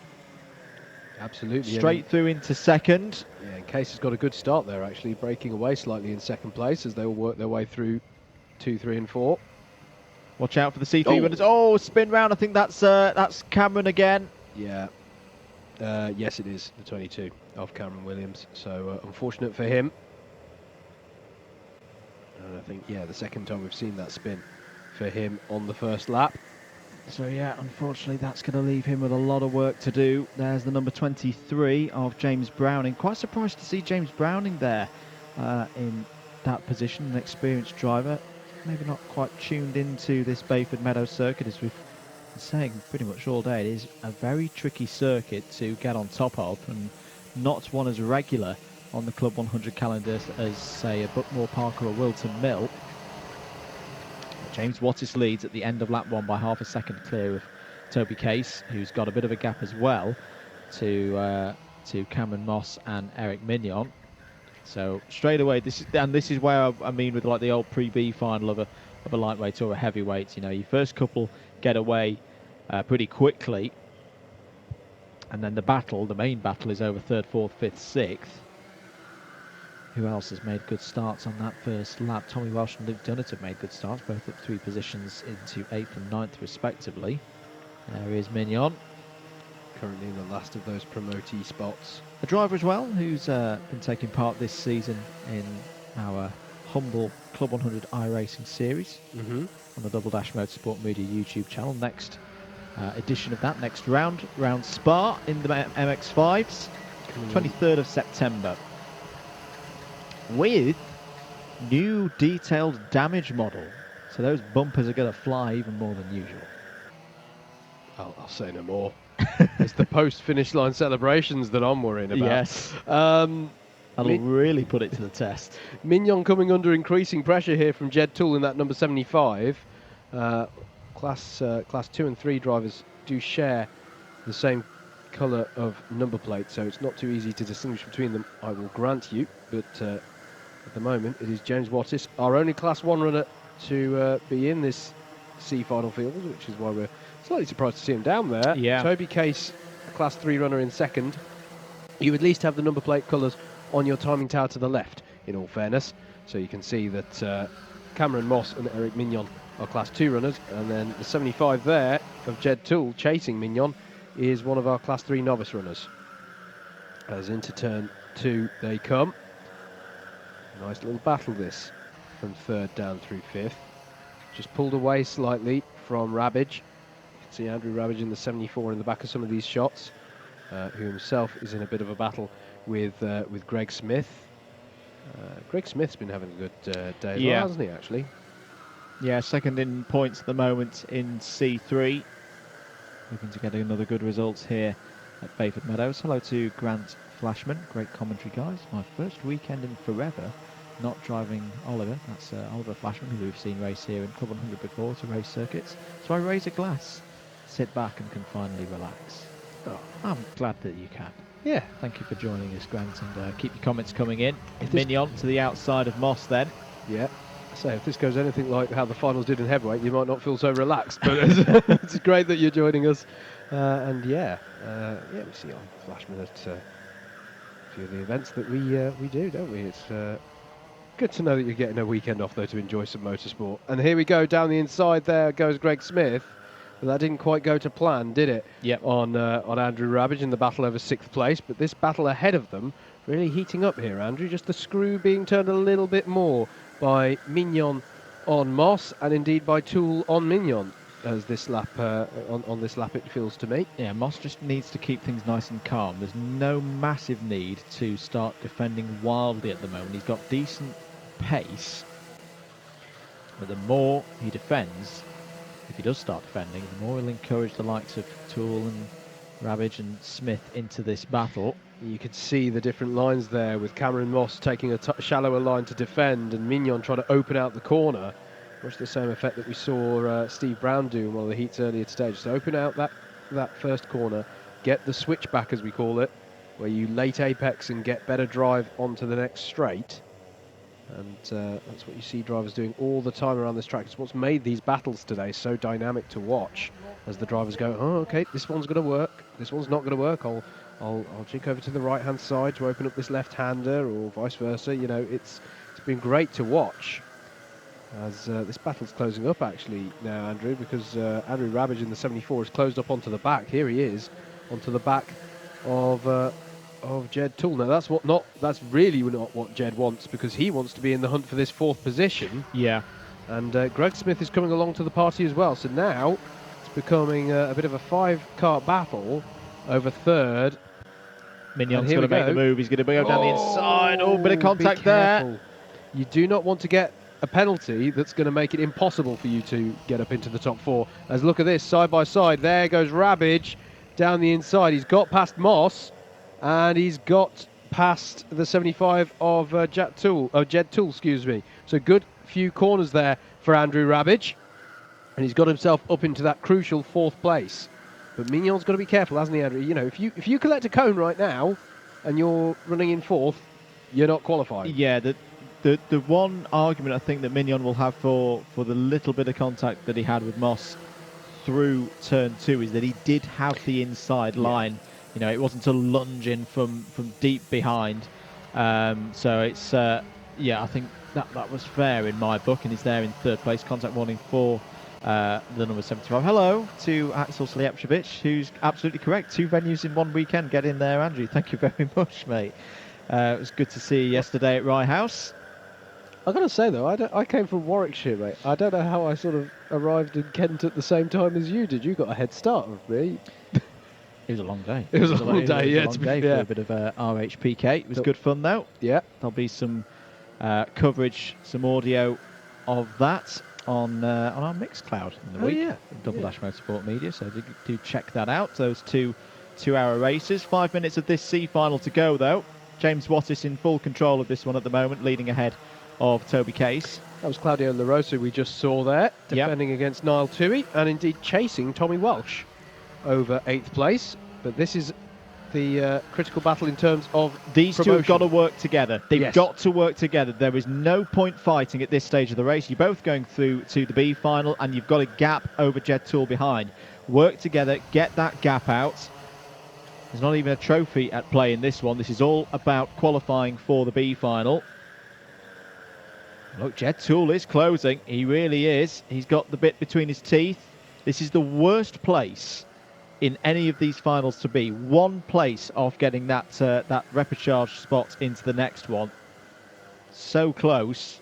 Greg Smith's not too far behind as well. And this is interesting for C3, obviously. We've got Case up there, Rabbage as well. Niall Toohey, who's looked strong, really strong through the early parts of this season. I don't know whether it's his first time to Bayford Meadows, but hasn't quite been on the same pace as he's had in other rounds this season so far. 3.5 minutes to go. Greg Smith just behind Toohey in the championship. This is a big opportunity for him to get big points. Jed Toole pushing hard here, trying to get onto terms with Andrew Rabbage. To be fair to Greg Smith, he's not pressuring Toole too much at the moment. He wants them to work together to give him the opportunity, of course. There's no point him throwing one down the inside. And one thing that we haven't spoken about yet, mate, really is the length of these races. We spoke a little bit about it with the heavyweights this morning, but patience can pay off in this race. You know, we're 9 minutes into this one. If this were one of our heats, we'd have finished it already. Yep. But we've now still got 3 minutes left on the clock. So, you know, some of the endurance racing fans out there may find this a bit of a funny statement in the sprint, but playing the long game in this does pay off. It does change the complexion of a race to have a 12-minute final rather than a 7-minute sprint. As coming onto the back of Greg Smith there is Cameron Moss in the 26, and he might be looking to snipe a few positions, perhaps just as we go into the last few laps here in a few minutes' time. We saw him hold that 3rd position for a long time. It's still he's still in the mix here. This one just bubbling away. I mentioned that Claudio La Rosa was battling with Tommy Welsh. He did get by Welsh for that 8th spot. That was a couple of laps ago. So Claudio La Rosa running well here, as James Wattis leads at the front now by 2 seconds. Great pace from Toby Case, though, Andrew. He did just take a 10th out of our race leader. You know, that is a Class 3 driver taking time out of the lead gap to a Class 1 driver. And, you know, these classes aren't everything. As I say, they're all scored together at the end of the day. But, no, just shows some good pace there from Toby Case. Smith putting a lot of pressure now on Toole. Toole a little bit wide through the infield there. There is your leader, James Wattis. Doesn't need to do anything dramatic, just take care of the car, make sure that it sees that checkered flag. Move on to the B final.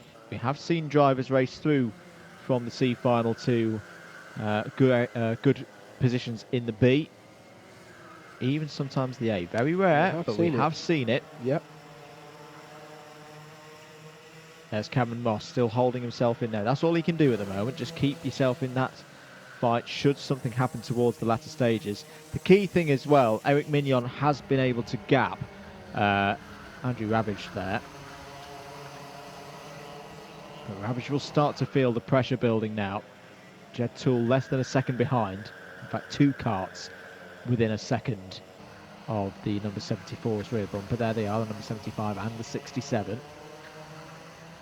New personal best has just gone in from Tommy Walsh in 10th place. He's got a 54.983, and Jack Gobble's got through as well, past Luke Dunnett for 11th place.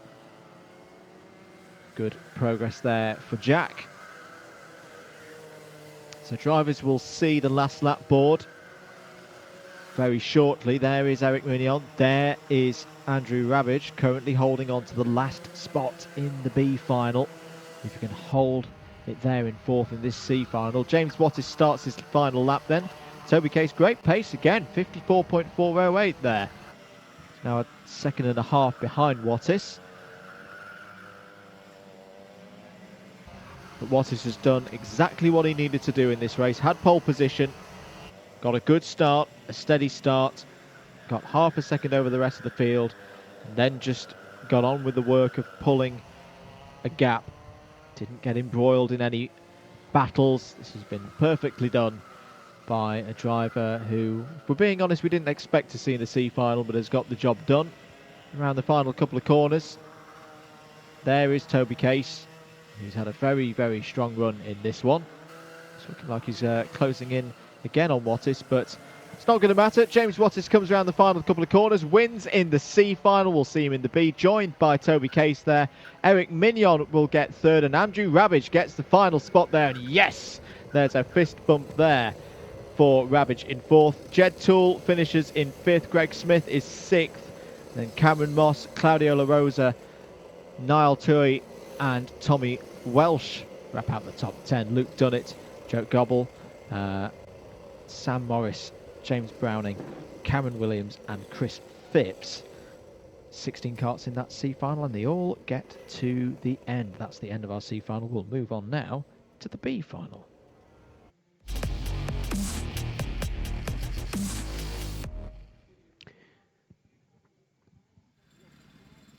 Here we go then for our B final. It's going to be Ned Douglas on pole for this one. Had a brilliant series of races through the heats to get the pole in this B final. Stephen Westwood alongside Jason Bradbury and Rob Langthorpe will be row 2.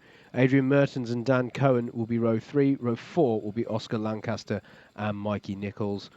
Tom Eastwood and Chris Woodger on row 5 to round out the top 10. And then the highest placed of our Class 3 runners coming into the finals, Peter Knight with a brilliant showing throughout the heats to line up 11th on this B final grid. Tom Fuller alongside. Row 7 is going to be Rob Dowsett and Hussein Rashid. Ashley White and Anthony Amato, another one of our Class 3 runners, getting onto this B final grid on row number 8. Row 9 is Eamon Salir and Keith Segal. Raminas Sakauskas is the 3rd of our Class 3 runners into this one. Callum Brewell alongside with him, and then in row 11 is going to be Roger Davis and Matt Collier, and then we expect to be promoted onto the back of this one from the race we've just seen in the Formula Lightweight Sprint C final, and it has indeed come through now as a confirmed result. It's going to be James Wattis, Toby Case, becoming the 4th Class 3 runner to make it into this B final, then Eric Mignon and Andrew Ravage, another Class 3 runner. So we've got good Class 3 representation getting through to our B final here, mate. And those 4 drivers will join on to the back to make this a 26 kart field in the B final.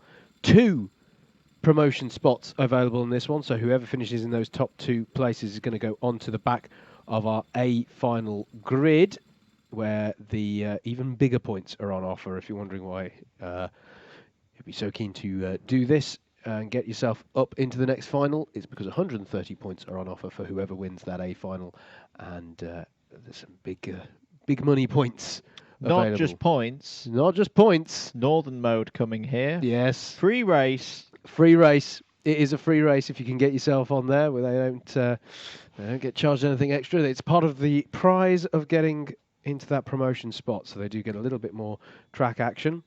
And yeah, there's also there's a small little trophy, little trinket given for who wins the C final and who wins the B final.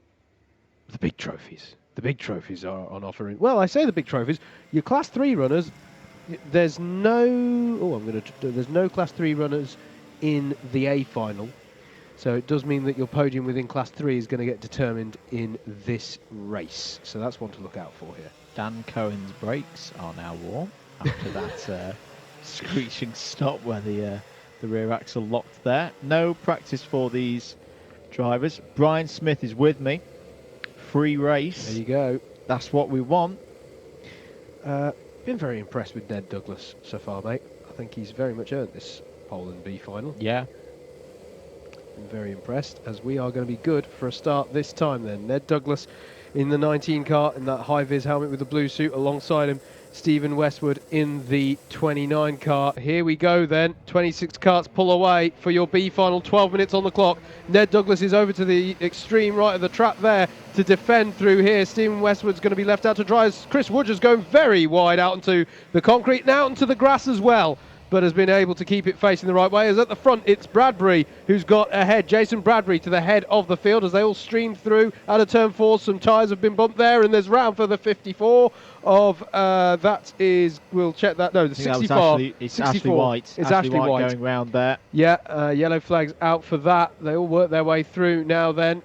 And yeah, there's plenty of, they're all holding each other up a little bit here as they all splay out. Look at this, 2 wide, 3 wide, even by the time they're coming into the long left-hander of turn 8. As James Waters is trying to make moves, having been promoted up from the C final. All of those drivers in that second group, their chance of getting in the A is gone. Penalty for our race leader, Andrew.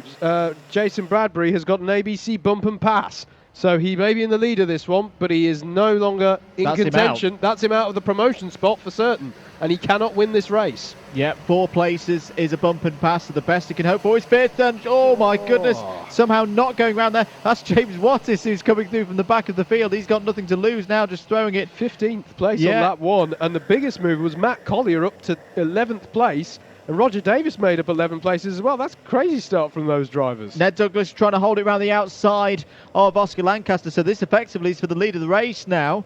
Not sure that the drivers will be aware of that as the yellow flag out towards the back of the field. Someone's in trouble. We'll try and work out who that is at the moment. Look at Peter Knight. Here comes Peter Knight. We were told beforehand to watch out for the young driver in the C3 class and is showing to be quite the driver. He is now up in 2. I think that's him up into 4th place on the road and 1 spot off getting into the A final. Yeah, fantastic stuff. But look out for Oscar Lancaster as well, looking for a really good run up ahead on Ned Douglas, and he's got the job done. I can just see out the window. Here it is. Oscar Lancaster, brilliant run out of the chicane and onto the new lap, and he managed to set himself up now up into 2nd place. But crucially, Andrew, that's the lead of the race because of the penalty to be applied to Jason Bradbury.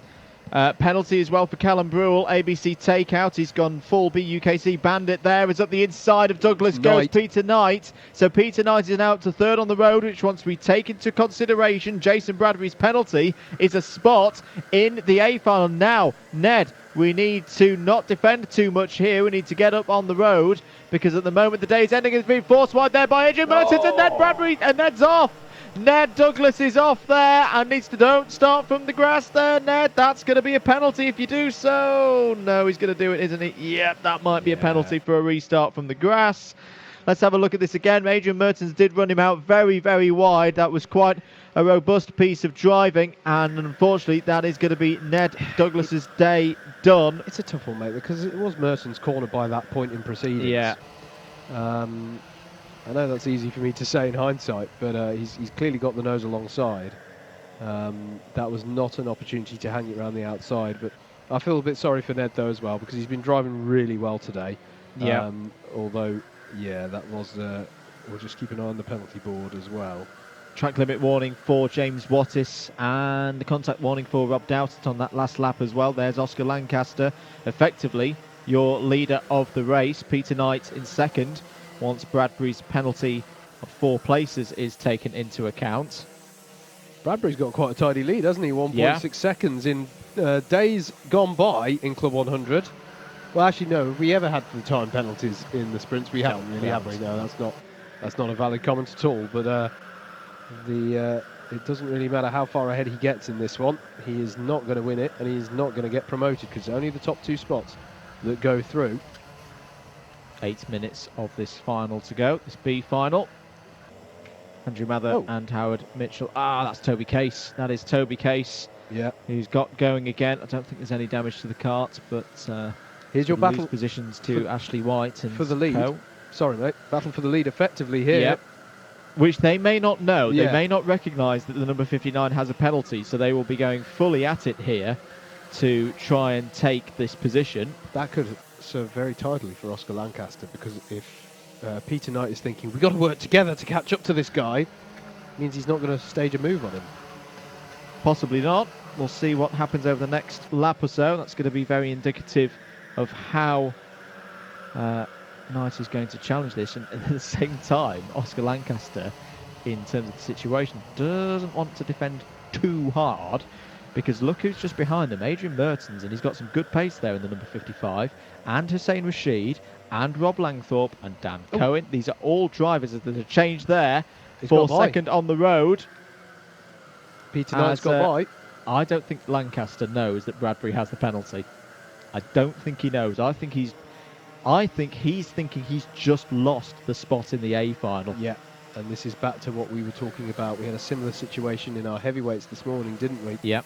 Where there was a penalty to be applied to Steve Lindley. Yeah, and just to say as well, no radios are allowed in the sprint. So if anyone wondering, well, can a driver be told through the easiest method of a radio, that is banned. That is not allowed. That is illegal in this form of Club 100. We do have radios in the endurance. We've got to call pit stops and team play and all of that business. But in this level, in the sprints, unless there's some very, very clever hand signals going to Oscar Lancaster from the pit straight, he probably doesn't know. And there is Adrian Mertens now. So now this is the fight for the last spot in the A final. Lancaster versus Mertens. And Mertens has got to this position courtesy of just doing the fastest lap of the race. Should say as well, Roger Davis in 8th, unfortunately got a bump and pass penalty, so 4 positions docked from wherever he finishes in this one. But there's Jason Bradbury, whose lead has gone down, hasn't it? Yeah, Knight's pulling him in. Knight's flying a 54.183. I mean, we were talking about just squeezing into the 53s being a fantastic lap time. And Knight has pulled the gap down to less than a second. Yeah, it's a brilliant run, this. But, yeah, Oscar Lancaster. Well, I hope he's willing to defend that position like his promotion depends on it, because it does. I think there's a spin there for Andrew Rabbage at the back, the number 74. We've done really well. That's a real shame. He'd got up to 17th. Got promoted, of course, from that C final, having finished 4th. 5 runners in the C3 stakes in this one. At the moment, it's Knight, Amato, and I think Sakauskas is going to be through and into the podium spots for C3 today. 4.5 minutes to go. Bradbury trying to respond. That was Bradbury's fastest lap of the race so far, 54.6. Again, Knight, 54.2 for him. The gap is down to less than 6/10 of a second. Sorry, Andrew, I just want to say, James Wattis got himself up to 13th so far, having got promoted from that C final. Chris Woodger, mate, not having a good one. No. Not having a good one here at all. As look at this battle heading through onto the back straight. As we cut Change for the lead on the road. Change for the lead on the road. Peter Knight has got ahead of Jason Bradbury. Now, of course, Jason Bradbury still has to race for his points. He knows he's not going to get through into the A final. But 1 position equals 1 point in the championship. There's been a penalty for Anthony Amato for too many examples of contact. Matt Collier has received a penalty as well for a bump and pass. I think that was the battle we just cut to be honest, mate. It was a bit of bumping and barging when we just cut away from this lead battle a moment ago. Yeah. But look at how it's closing up here. Peter Knight now in the lead. Doesn't change the situation of third and fourth on the road. That is still your fight for the final spot in the A final. It just means, unfortunately for Jason Bradbury, that his penalty is taking him even further down the order. But here's a classic thing, mate. Oscar Lancaster catches up to the back of Bradbury, thinks, oh my God, I've got to send it, otherwise I won't make it to the A final. Yeah. Goes so deep that they let through Mertens. We've seen or gets a penalty himself if there's too much contact. It's got to be very, very calm in this situation. Hello to DVAFP on YouTube. Wasn't Broadbent in this Club 100? Yes, not today, but Jimmy Broadbent, big YouTuber, has been racing in Club 100 this year in the E60 Championship. Was meant to be in the Teams Championship alongside Super GT. Of course, the Teams Championship cancelled due to COVID-19, and that's the mistake. That's the mistake from Oscar Lancaster. Adrian Mertens is going to be alongside now. Can he sweep around the outside and take the advantage of the next left-hander? He's got a hole in there. Great stuff from Adrian Mertens, and that's going to be him at the moment into the A final. Can Oscar Lancaster fight back? Oh, he does a really brave move by Lancaster. Brilliant. He had to fight in there and has regained this crucial third place on the road. Yeah, Mertens left the door open to allow him to try it, to be fair. But yeah, that's exactly. I don't call much right in life, mate. But that was exactly what we were talking about of Lancaster potentially feeling I've got to go for it, and risking losing out. But it's meant they've spread out just a bit more. George Papp on YouTube, yes, totally Brawn GP. I think that might be a reference to Peter Knight's race suit. And yes, we appreciate that too, is all we can say. Minute and a half to go. Just to finish on the E60 Championship. Normally run on a Saturday. They had their latest round last weekend at Rye House. Next round will be at Lyd Kart Circuit. Couple of weekends time. Same weekend as the Le Mans 24 Hours. If you want to get involved, head across to the website, www.club100.co.uk. Same for all of our championships.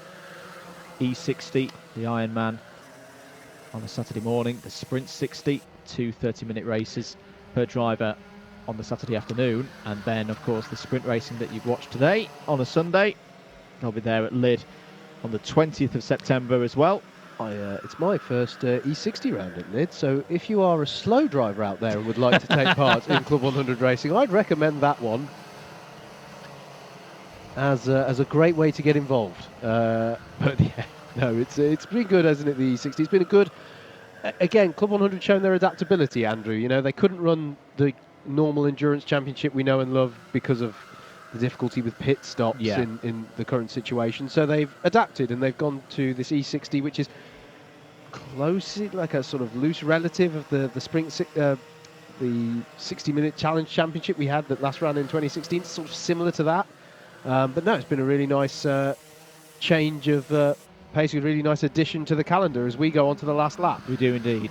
One last thing on E60, except when it's 33 degrees at Benmore Park. That was not a nice round. But here goes Mertens. Is he going to fully send it down the inside of Oscar Lancaster? Oh, he has a go.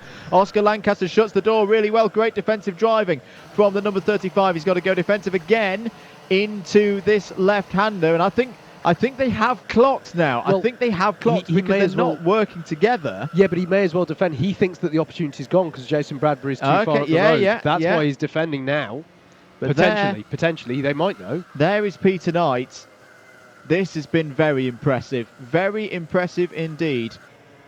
A driver who's been taking part in the Young Drivers' Championship, coming to the fore in the Full Sprints Championship. A C3 driver is going to make it into the A final here at Bayford Meadows. Peter Knight round the final corner, wins in the B final. Jason Bradbury second on the road but has a penalty, and Oscar Lancaster holds on by 0.2 of a second ahead of Adrian Mertens. Rob Langthorpe is 5th, Tom Fuller 6th. Anthony Amato is 7th, and I think even with his penalty still holds on to the C3 second place trophy. Dan Cohen 8th, Stephen Westwood 9th, 10th for Hussein Rashid, 11th Roger Davis, 12th from the back of the grid in the C final for James Wattis. Then it's Matt Collier, Callum Brewell, Mikey Nichols, Tom Eastwood, Ashley White, Rob Dowsett, Eamon Salir, Chris Woodgett, that is your top 20. Third in C3 was Ramanas Zakauskas, and he may, because he's another factor in the C3 Championship, we'll have to tally the points up, may have taken the lead in C3 as we leave Bayford Meadows this evening. Andrew Rabbage, 22nd, Toby Case, 23rd, Keith Segal, 24th, Ned Douglas, 25th, and Eric Mignon, 26th. And I could be wrong. I could have read that wrong, but I reckon that Oscar Lancaster is right about now being pointed at for, you need to get on the weigh scales, you've made it. And he's going, What? What, me? Oh, all right, yeah, I'll have a free race. But anyway, that free race that we think he's going to get once we've got the confirmed results is our A final in lightweights, and that's exactly what's coming your way next here on your Alpha live stream.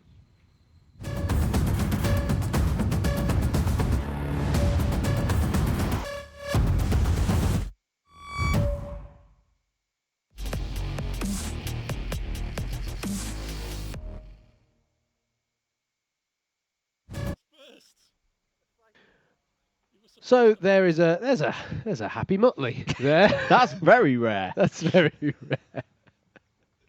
As we get ready to go into our final race of the day, and I tell you what, mate, I've thoroughly enjoyed the racing today so far. But we have one last little treat there in the Club 100 race cupboard, and it is the A final for our lightweights.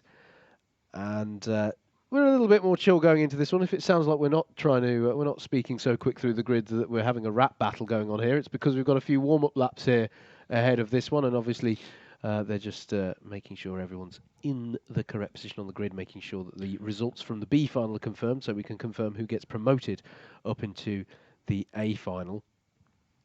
Shall we talk Championship? Championship indeed. Let's do that. So remember, these were the scores at the start of the day, not taking into consideration the heat results that we've had so far. Ed Bars, your championship leader on 744, has a decent grid slot. Mike Coppin in second on 730 is in the A final, but has work to do, from the back.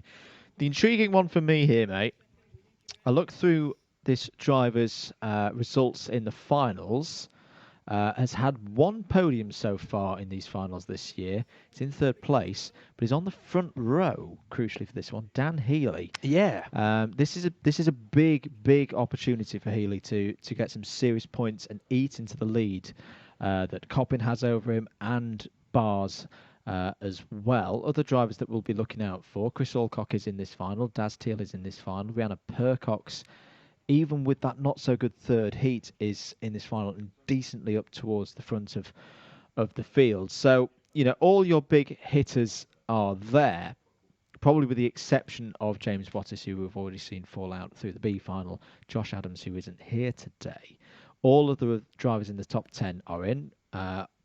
Fraser Brunton in C2, I'm pretty sure has made it in, but his rivals in C2, Hussein Rashid hasn't made it in. Ashley White hasn't made it in. So you look back in the likes of Oscar Lancaster having made it through from the B final. There's a big chance for them in C2. So there's a lot of stories in this final regards championship. But then you look further down. You look for our drivers who haven't been here for all the races this season. Two in particular. Jack O'Neill, who we've talked about. Now Jack kind of already is out of the picture regards this championship, because he's only been to one round, so he's already used up all of his drop scores and more. But someone who hasn't done that is Steve Brown. He's been to 2 rounds so far this year, round 1 and round 3, this being his third. He hasn't finished in a single race this year, whether it be a heat or a final, lower than second. But hasn't won a final. Both of his finals have been second places so far this season. So I think that kind of gives you the full story-ish of championships. Let's have a look through the grid just before we get into this practice session. Indeed. Sorry, I've just seen from Steve Gray that view of Muttley just spoilt the coverage. Oh, that's harsh. That's really harsh.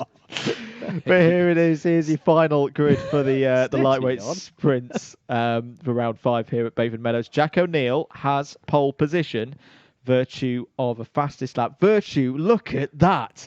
By 29 thousandths of a second on fastest lap ahead of Dan Healy. Steve Brown, Super GT, starts from row 2 there on the pole side of the grid. Chris Alcock, he could be a real dark horse in this race. Has had a quiet season so far in the sprints. Finished second in that battle with Mike Coppin in one of the races earlier on the day. He's alongside Brown there on row 2. Ed Barr's reigning champion. He's had to dig really, really deep today. I think he'll actually be quite pleased with that third row start from P5. Dan Seeger alongside him on that row. Let's look into... Apologies. That's not a heavyweight A final. We got through that one earlier. Let's go back to our grid. We just looked at row number 3, which was Ed Bars and Dan Seeger. So Jack O'Neill, Dan Healy, row 1. Steve Brown, Chris Alcock, row 2. Ed Bars, Dan Seeger, row 3. Worth bearing in mind, mate, coming into this round, obviously it's the first one we streamed, but Ed Bars comes into this having won the last 2 finals, and he hasn't finished off the podium this season so far. So, you know, he comes into this one with a lot of momentum. Row 4, Dan Brewer and Reese Pope. Really been impressed with Reese Pope so far today. Daz Teal, runner-up in the championship last year, winner around Clay Pigeon last year. Starts on row 5 alongside Brianna Percox. Sebastian Bloch took a win. Starts on row 6 alongside Bailey Morgan. Now we're in the part of the field that really is going to be fraught. Martin Theodoru and Rob Newman start there on row 7. It's not quite been Rob's day so far. Steph Theodoru and Dan Truman on row 8. James Martin and Joseph Hunt, the local experts here at Bayford Meadows, start there on row number 9. Justin Buck and Andrew Ward go on row number 10. Good chance this for Andrew Ward to get a good result in an A final. Doesn't always have the best of luck. Hope it stays with him today, the good luck that is. Chris Powell and Fraser Brunton there on row 11. Big race for Fraser in C2 this. There's Mike Coppin, second in the championship at the moment, that starts from row 12 alongside a very impressive Rogerio Mendez. And then our 2 qualifiers from the B, just to get them confirmed, are indeed Peter Knight and Oscar Lancaster. Well, we saw this morning, or early in the afternoon, I should say, a really, really tense, close heavyweight A final. If you missed it, do go watch it back later on. You can watch the full coverage of today's racing from Bayford Meadow for Club 100 Sprints Round 5 on the Alpha Live YouTube channel. Do give it a subscribe. And if you haven't already, give this video a like as well. But if this A final for the lightweights, Howard, is anything like what we had for the heavyweights a few hours ago, we're in for a bit of a treat. We really are, mate. It was a fantastic finish to the first half of today's running earlier on, and this is looking, well, it has all the makings, doesn't it, of a repeat performance. I think you've got some drivers who are lower down on this grid than I would expect, mate. Obviously, Mike Coppin, we know, had an issue in his final heat. I'm wondering how much running around here Rob Newman's had. Yeah, it was a thought I'd had, because this isn't a circuit that BUKC's been to. Yeah. But definitely not for racing. They might have had a couple of test days over the last few years, but we've not raced down here in a while. In the sort of a few years ago in BUKC, when we had the concept of the Northern and the Southern qualifiers, this was the classic home of the Southern qualifiers. Yep. So you had quite a lot of racing here for the Southern unis, but 2 thoughts. Number 1, Rob Newman's era of BUKC didn't quite align with that era when we had the Northern and Southern. And number 2, even if it had done, he wouldn't have been in the Southern qualifiers. No. Sheffield University. Couple of comments coming in. Alpha Live have been asking for your predictions for this A final. Any dark horses? Let's read some of them out. Peter O'Connor, hello Peter, reckons Dan Healy's going to go for the win here. Paragon Crypto, first for Mr. Brown, you got this. Pietro Pagano as well, hello Pietro. Is looking forward to this race. Hope we see you back in action very, very soon, Pietro, here in the Lightweights Championship. Bill Taylor checking in there. Just got back from the heavyweights. Very impressive run. Coverage. So, well, in the heavyweights today. Yeah, it was a really good run for him. Very impressed. So glad to know you're now enjoying the coverage. James Martin just slotting in there into his grid position. Calm before the storm now. So everything just goes a little bit quiet. Rob Newman off to driver's left, mate. In turn 1, he's doing a last-minute kart switch here. He's running over to the pit exit to jump into a new car. Yeah, this is off your cameras, but we can see this out of our commentary box window. Rob Newman in trouble now. There it is. And great work from the Club 100 staff. They've managed to get another kart ready for him. Now, well, he might get lucky. It might be one that's just come back in, and it won't be. Is that? Oh, I don't think that exhaust was in the correct position. That might have just been a trick of the eye. But they're going to go round again to allow Newman to slot in. If it's a kart that's just come in off the B final, it'll still be warm. If it's one that's been sat there for the B final, though, and not been used, it's potentially got the problem of a bit of a fluffy engine now for the first couple of laps. Potentially, yeah. If it's one of the B final ones, it's probably just finished third in the B final. Yes. So that could be, but he might have to run one in. You're absolutely right, mate, to get that one up to speed. So this could be an interesting one for Rob Newman because he's had to join straight into the pack here. Yeah. Hasn't had any of the warm-up laps. And yeah, one can't help but imagine that might have been a kart failure, mate, because he had enough laps to test it and sort of work it out. So interesting situation there for Rob Newman. Good response there from Newman and the Club 100 staff. So here we go then for your lightweight A final here at Bayford Meadows for round 5 of the 2020 Club 100 Lightweight Sprints Championship. Jack O'Neill on the left of your screen on pole position. Dan Healy second on the grid. Steve Super GT Brown there, P3. Chris Alcock, P4. Here we go then. And straight across, Dan Healy cuts into second place, blocks Steve Brown trying to make any kind of move, but Jack O'Neill gets the start he wanted into the lead and will still have that lead as they go through turn number 3. This is the first big braking zone. Are any of our drivers going to trip up there? Mike Coppin's already on the move and off the road there. Oh, there was a big hit there. Andrew Ward and Mike Coppin were involved. Oh, and someone else as well. Yeah, there was Peter Knight, I think, possibly. it was 3 of them off there, and I think that was a big hit for Peter Knight. I hope he's okay. I don't think it's been a great start for Chris Alcock either, Andrew. He's dropped. Oh, no, he's still there. They're in about 7th. Yeah. I think that was a case of karts just getting locked together, and it basically renders your steering as useless or uncontrollable.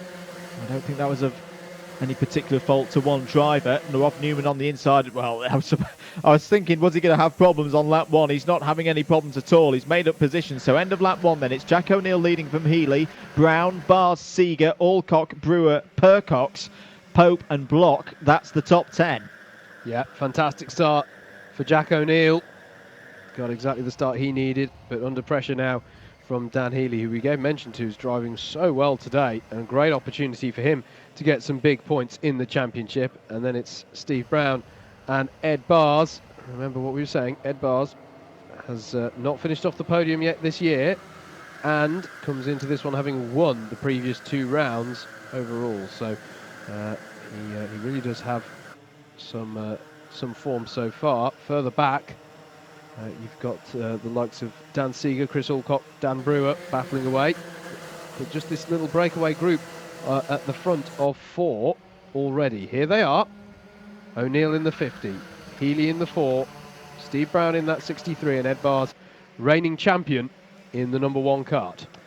Peter Knight has got going again. Got to report down the inside goes Healy for the lead. Can he get it done off the turn 4, turn 5 complex? Yes, he can. And O'Neill's now defending on Brown. Bars trying to go around the outside, and we'll have the inside line for the next corner. That's again really good work from Ed Bars, reading the situation perfectly and up onto the podium. Yeah, and Brown bailed out of that move a little too late, really. He realised how much time, as the door was closed by O'Neill, he realised, I'm going to lose far too much time being this tight round the next corner. And indeed, Ed Bars was able to just skate it round the outside of the first hairpin and have the inside for the next one. So Steve Brown now with a bit more work to do. Got to get past our reigning champion if he wants to take on the top 3 here. And it has allowed the likes of Chris Alcock and Dan Brewer just to close up. And here goes Ed Bars down the inside of Jack O'Neill for second place. Beautiful move there to get up into second place with the gesture there to say, hey, let's remember what we're trying to do here. We're trying to stay in touch with the leader. But Steve Brown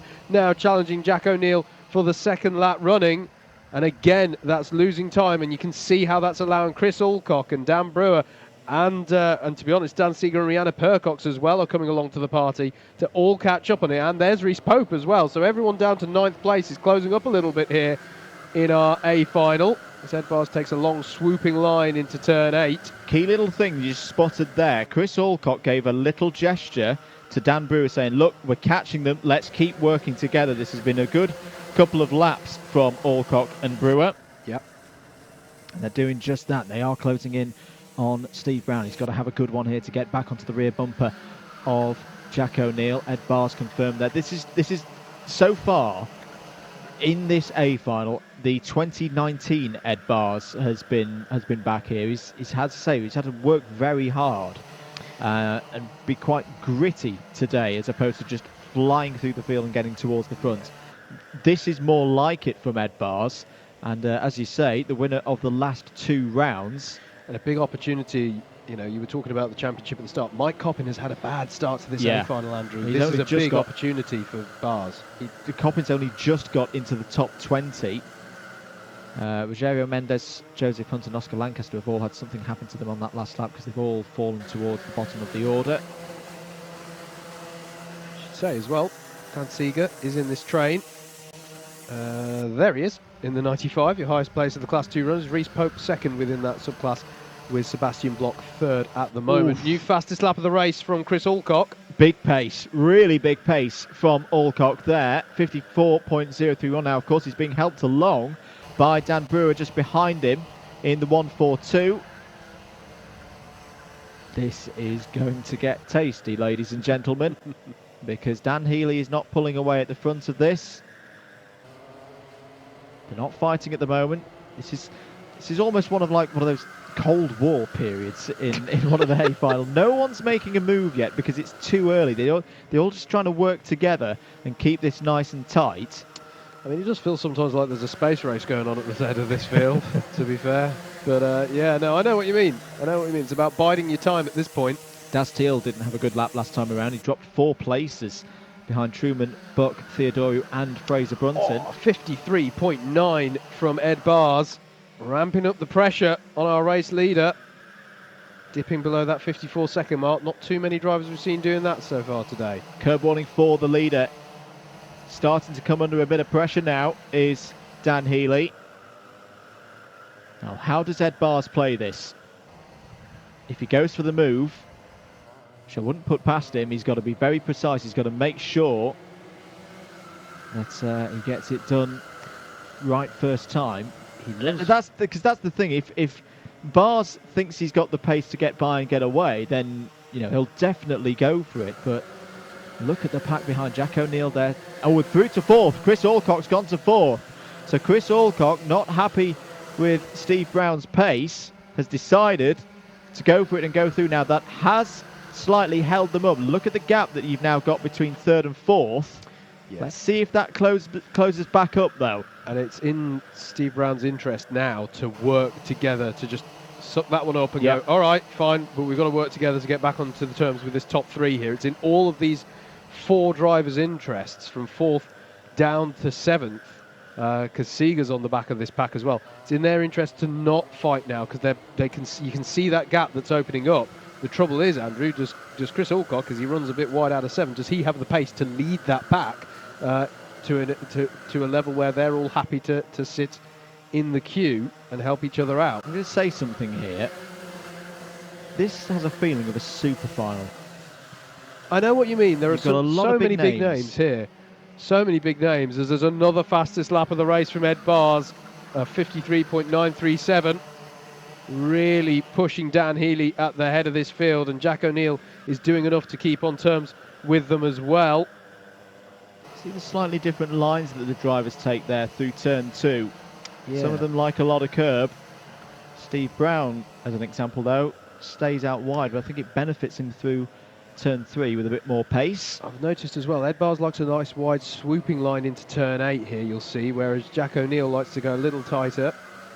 But it just gives, it means that there's a good run out of these corners for Ed Bars, and he feels that gets him a little bit more on terms with the driver ahead in the last few corners of the lap. Here's Dan Brewer trying to look for any way past Steve Brown, or probably at the moment, as we've been saying, probably looking to work with Steve Brown to stay on even terms with these leaders.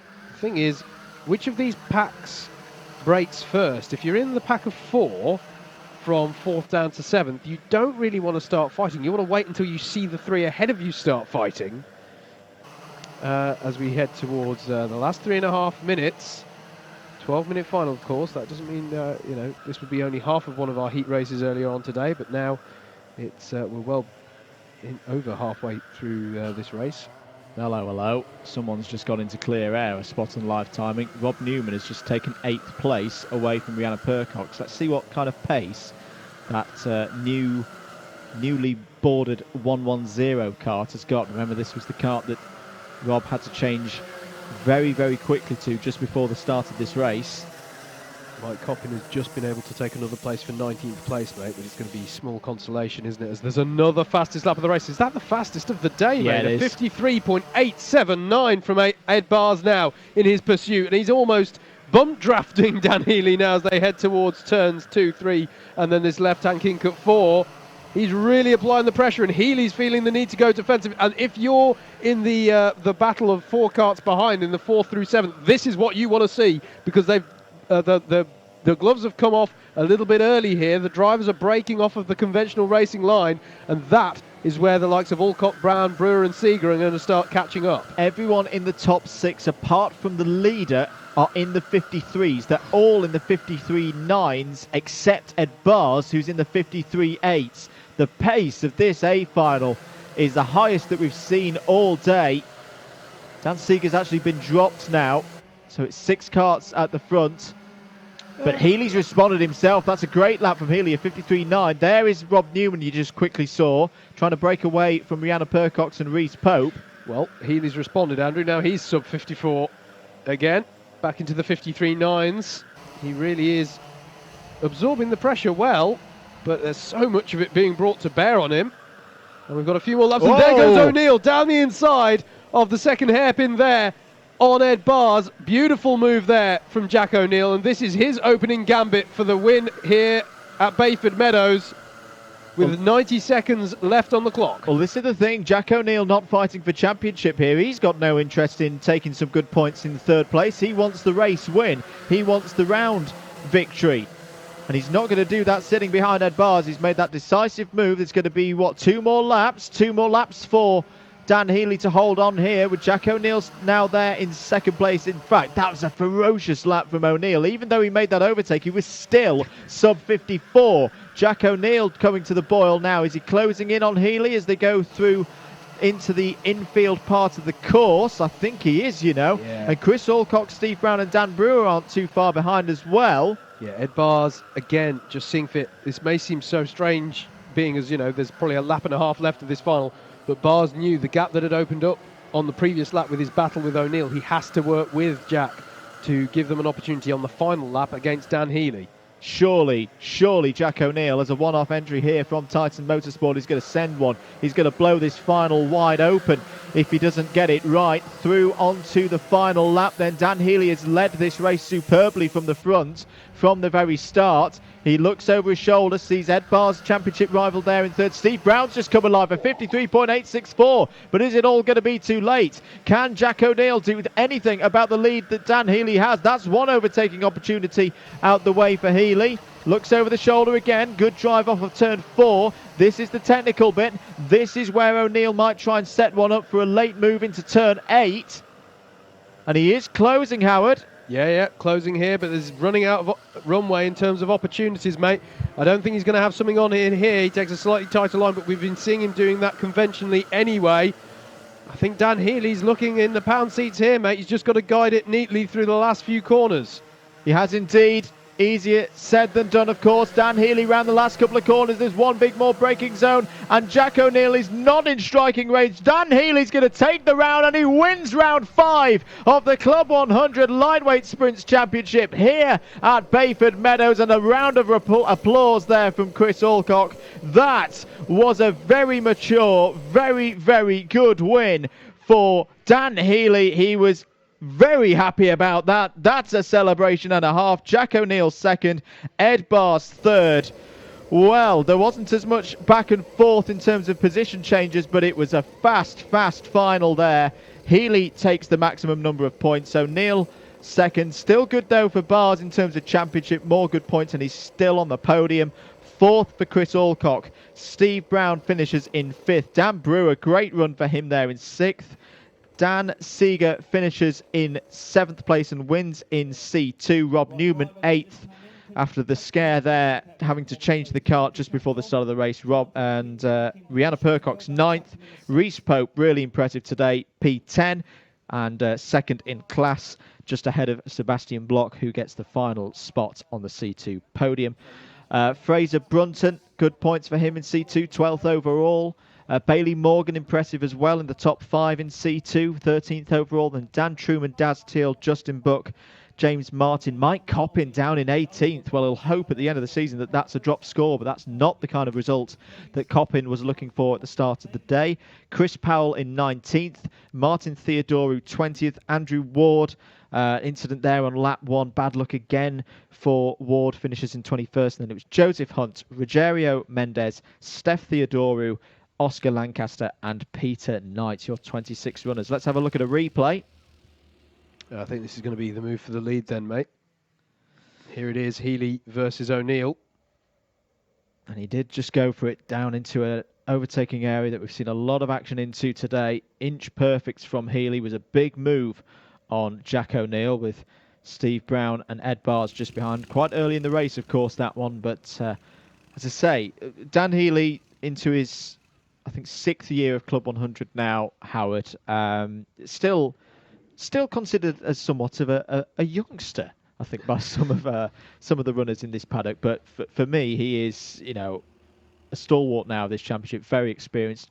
That might be the greatest win I've ever seen him have in terms of the pressure. Yeah, I mean, all on the line. Championship, 3rd in the points at the start of the day. He needed a big result today, and that's exactly what he's just got. Absolutely, yeah. No, that was a big drive from him. The pressure that was being ramped up on him by Ed Bars, by Jack O'Neill from behind there. You saw the lap times that they were pumping out there. Yeah. These drivers who are just, and I know what you mean when you said it had the feel of the super final. That's not to take away at all from our very accomplished drivers who we see in the heavyweight class, but it's just everybody, all the key players did make it through into that A final today. Yeah. I hope I'm not doing anyone a disservice, but the big, that, and I know what you mean in the sense of that. So brilliant win for Healy there, and it's he who takes home the bragging rights and carries the momentum forward. But difficult. There are a few, Mike Coppin from a championship perspective, that's going to be tough, and Ed Basel. Yeah, okay. He still leads the championship. He still leads the championship. He might go, I didn't get the win, but he goes home tonight with some good points. He still hasn't finished off of that podium so far, so he really does have some good momentum behind his campaign. But we've spoken to Mike earlier in the season. Yeah. He's really going for it, and I'm sure he will bounce back and be able to bring the fight when the series is next in action, which is in a couple of weekend time. In fact, I'm just going to do a quick run through of all of the events that we've maybe spoken about over the course of this stream. So in a couple of weekends' time, Club 100 is at Lyd for the E60, the Sprint 60s, and the Sprint Series. They've the Saturday and the Sunday sort of classic schedule have diverged, gone to two different tracks. Now they converge back again at Lyd in a couple of weekends' time. And so that's on the 19th and 20th of September. Then the week after that is the much delayed, but very much welcome to see it finally happening, the BUKC Finals weekend. Stick with Alpha Live and our channels as well on social media. Double Dash Motorsport Media will be there covering the final round of that BUKC Championship. 25th of September for that one, the live stream of the mains, and then Inters, which we won't be streaming this year, unfortunately, on the 26th, and Drivers' Championship on the 27th. Yep, and then on the 10th and the 11th, the Club 100 Championships are at Wilton Mill, and on the 11th, that is the next time, as memory serves correctly, that is the next time that we are streaming one of these sprints rounds, is on the 11th, Sunday the 11th of October, so that will be for round 7 of the Sprint Championships. And then the other thing, what else have we made? Legends of BUKC and Club 100, if you're into Wednesday, all that 23rd sort of stuff. of September. Yeah, absolutely. And then the other big thing that we've been talking about, fantastic championship, new to the Club 100 repertoire of championships this year. Round 3 of that Young Drivers Championship is on the 29th of November. If you are a young driver out there, or you are the parent or carer of a young driver, or you just know someone who's a young driver and trying to get into karting, check it out. The Young Drivers Championship.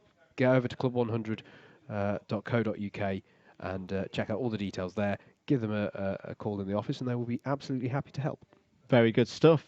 Final bits from me. Thank you to JV and all the Club 100 staff, another great event. Thank you to everyone here at Bayford Meadows for taking care of us in not easy circumstances, of course, still social distancing. As you've been doing all day. We've had to have a laptop each, yes. Which actually we argue over a laptop if we only have one anyway, but we've had to like over... my screen.